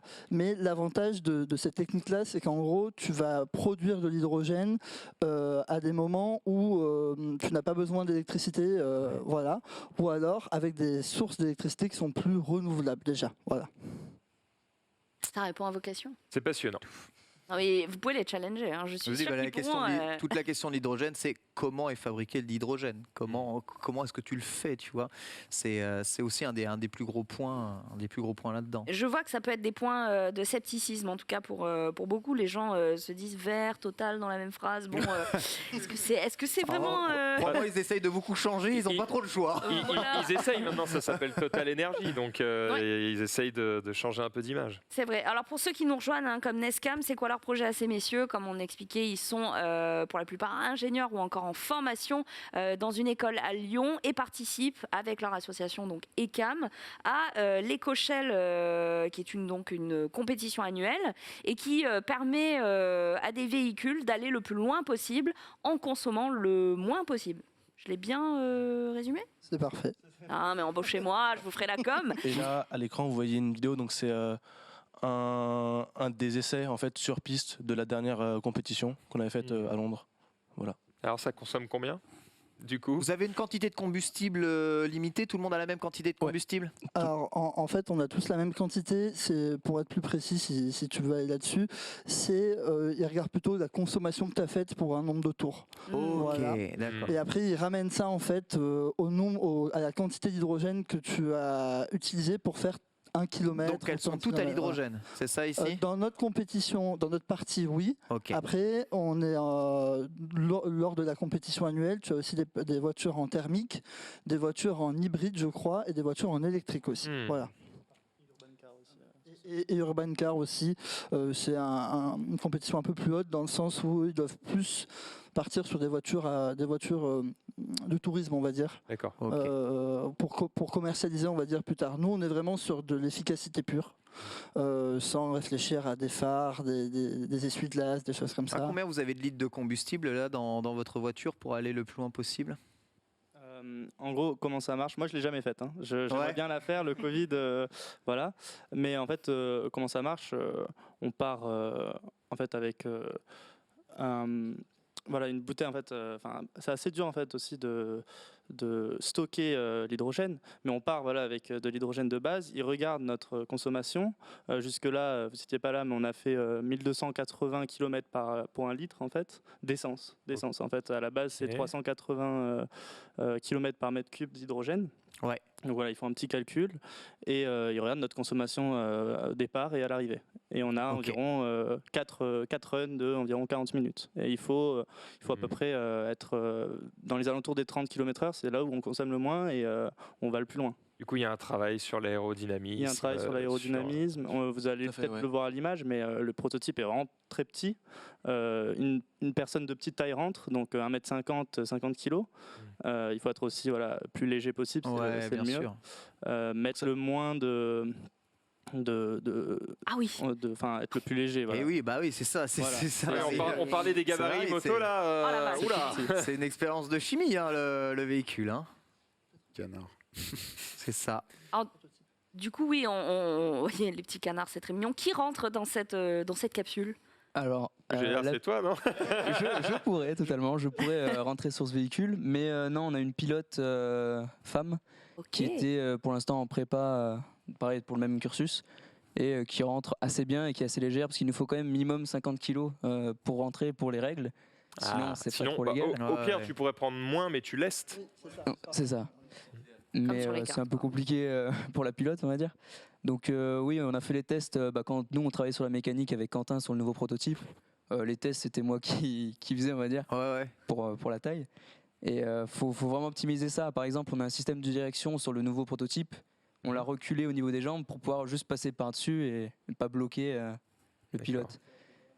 Donc là, les commandes, c'est pédale d'accélérateur, pédale de frein, ou tout se fait au volant? Il y a un volant, comment est-ce que vous contrôlez le véhicule? Alors on a un volant avec l'accélérateur et le klaxon, et aussi un frein pour le frein arrière. Mais le frein avant est dissocié, en fait les freins avant sont dissociés, ils sont sur une pédale cette fois-ci. Mais non, l'accélération se fait vraiment au niveau du volant avec un petit potentiomètre pour accélérer. Ça a l'air particulièrement inconfortable quand même. C'est pas le mieux. Le volant, il est imprimé en 3D. Confortable comme des selles de vélo. Trop stylé. Vous avez beaucoup de pièces imprimées en 3D là ? Oui, beaucoup, parce que ça nous coûte plus ou moins rien en fait. C'est assez léger aussi, et on a la chance à l'ECAM d'avoir plein de machines, d'avoir aussi tout un lab en fait qui nous permet de faire beaucoup de choses. Là, c'est autre chose que les trucs qu'on faisait en 3e techno. On faisait des porte-clés, on faisait des petits porte-clés à laser. En quelle matière est fait votre coque ? Alors la coque, en fait, elle est faite en carbone. Globalement, on a aussi pour rigidifier, ça se dit ? Le châssis, rigidifier le tout. On a en fait un nid d'abeille. C'est des matériaux en fait en nid d'abeille. Ça y ressemble beaucoup. C'est très léger en fait et ça donne une forme. Et en fait, voilà, on a des couches de fibres, une couche de nid d'abeille, une couche de fibres, une couche de nid d'abeille. Sur tout le long. On a un nouveau prototype qui est en solidifié. Voilà, qui est en création, on le finalise cette année pour participer en fin d'année en fait. Il ressemble plus à ça, il y a d'autres photos. Mais, pour participer ou pour gagner ? Pour gagner. Les deux bien sûr. C'est lourd. Il y a quelqu'un dans le chat, Supamota, qui demande est-ce qu'on connaît le poids du véhicule à vide ? Pour l'instant on ne le connaît pas, il n'est pas totalement terminé, en tout cas le nouveau. L'ancien, j'ai pas les chiffres, 70. Ça paraît lourd. Plus peut-être même. Ouais. Ça paraît lourd. 70, ça paraît lourd. J'adore. À vide sans pilote, vous me parlez les gars. À vide, vraiment sans pilote. Parce que si on met le système électronique, ça rajoute quand même entre 40 et 50. D'accord, ok. Et vas-y Ken. Il y a tout un tas de trucs qu'on voit sur ces photos, en tout cas sur le projet d'aérodynamisme. Vous l'avez travaillé en chambre, en soufflerie, ou c'est uniquement basé sur de la simulation ordinateur ? Alors c'était entièrement basé sur de la simulation sur ordinateur. Putain, c'est top. Sachant qu'il y a en fait un groupe de travaux de 5e année, donc c'était un binôme qui a bossé dessus pendant 6 mois. Donc là il y a la vidéo du nouveau prototype justement. Et en fait le nouveau prototype en fait a été entièrement conçu via les logiciels de CAO. Et donc comme je disais, il y a un binôme qui a bossé en fait pendant 6 mois sur juste l'aspect extérieur, les formes, l'aérodynamisme pour optimiser tout ça. Et par exemple, sur les anciens prototypes, les roues étaient à l'intérieur pour qu'il y ait plus une forme de goutte d'eau. Et là, en fait, ils ont considéré que si on mettait une forme plus fine au centre, le fait qu'on ait les roues à l'extérieur impactait moins. Et du coup, que la forme était mieux que l'ancien. C'est juste. Vous pouvez expliquer pourquoi les roues sont aussi fines et pourquoi vous avez que 3 roues sur votre véhicule ? Du coup, pour répondre à la question, de base, on travaillait avec Michelin fournissait tous les pneus pour la compétition. On part sur 3 roues pour limiter le plus possible des contacts avec la route. Et d'ailleurs, maintenant, on va tous passer sur des roues de vélo, justement, parce que le prototype étant léger, les vitesses n'étant pas très importantes, on peut partir sur des roues quand même assez fines, assez légères, et qui offrent peu de résistance, puisque voilà, on est sur des terrains quand même assez plats. Vous avez une vitesse minimale à devoir atteindre pour valider le truc ? Non, il faut juste que... Du coup, tu peux rouler à 1 km/h et dire je vais très très loin. Ah ouais, c'est chiant par contre. Le truc, c'est que justement, en fait, pendant la compétition, il y a en fait un run, c'est 40 minutes, et il faut pouvoir boucler un nombre de tours de circuit minimal. Donc ça définit quand même une vitesse, même si elle n'est pas officielle. C'est ça, et elle change, puisqu'en réalité, on est 90%, le chiffre n'est pas exact, mais en roue libre. Et en fait, c'est comme ça qu'on atteint des kilométrages vraiment très grands. Et en fait, c'est des salves qu'on envoie d'accélération. Petit coup de jus, après hop, on se laisse rouler. C'est le truc qu'il ne faut pas faire. Condensateur, on va dire, qui se charge et qui se décharge. Et vous oscillez entre quelle vitesse et quelle vitesse ? À partir de quelle vitesse vous redonnez un coup après vous êtes laissé couler ? Globalement, ça c'est un travail jusqu'à maintenant, c'était un peu plus à la sensation. Qui doit le sentir. D'accord. Par contre, Adrien vous en reparlera juste après. On développe maintenant un gros département simulation qui va du coup intégrer aussi toute une partie donc aérodynamique comme on a parlé, mais aussi tout ce qui est conduite, à quel moment on va installer des capteurs, à quel moment, en fonction de la température, de la vitesse, le ou la pilote devra accélérer, à quel moment elle doit freiner. Voilà, on est en train d'intégrer ça, c'est pour ça que ce que disait Marie, on fait grossir de plus en plus l'association pour faire de plus en plus de choses et pas juste se limiter à créer un prototype à 3 roues. Maintenant, il y a un vrai travail autour. Vous avez des freins ? Pourquoi faire ? C'est obligatoire. Il y a une question du chat. Il n'y a pas de batterie du coup sur les véhicules à hydrogène. Ça consomme l'hydrogène, ça produit l'électricité, ça utilise l'électricité directement ? Au niveau de la batterie, globalement, le système principal est alimenté par la pile. Et d'ailleurs, le système principal s'auto-alimente par la pile. Pile, c'est un peu une batterie, non ? Non, parce qu'en fait, c'est un convertisseur en fait, d'énergie, si tu veux. On a juste droit à une toute petite batterie auxiliaire pour quelques systèmes comme le klaxon qui consomme quand même pas mal et qui, pour eux, n'est pas nécessaire en fait, à tout ce qui est pour rouler. En fait. Donc, on a une toute petite batterie auxiliaire. Mais voilà, pour des systèmes qui ne sont pas nécessaires au prototype.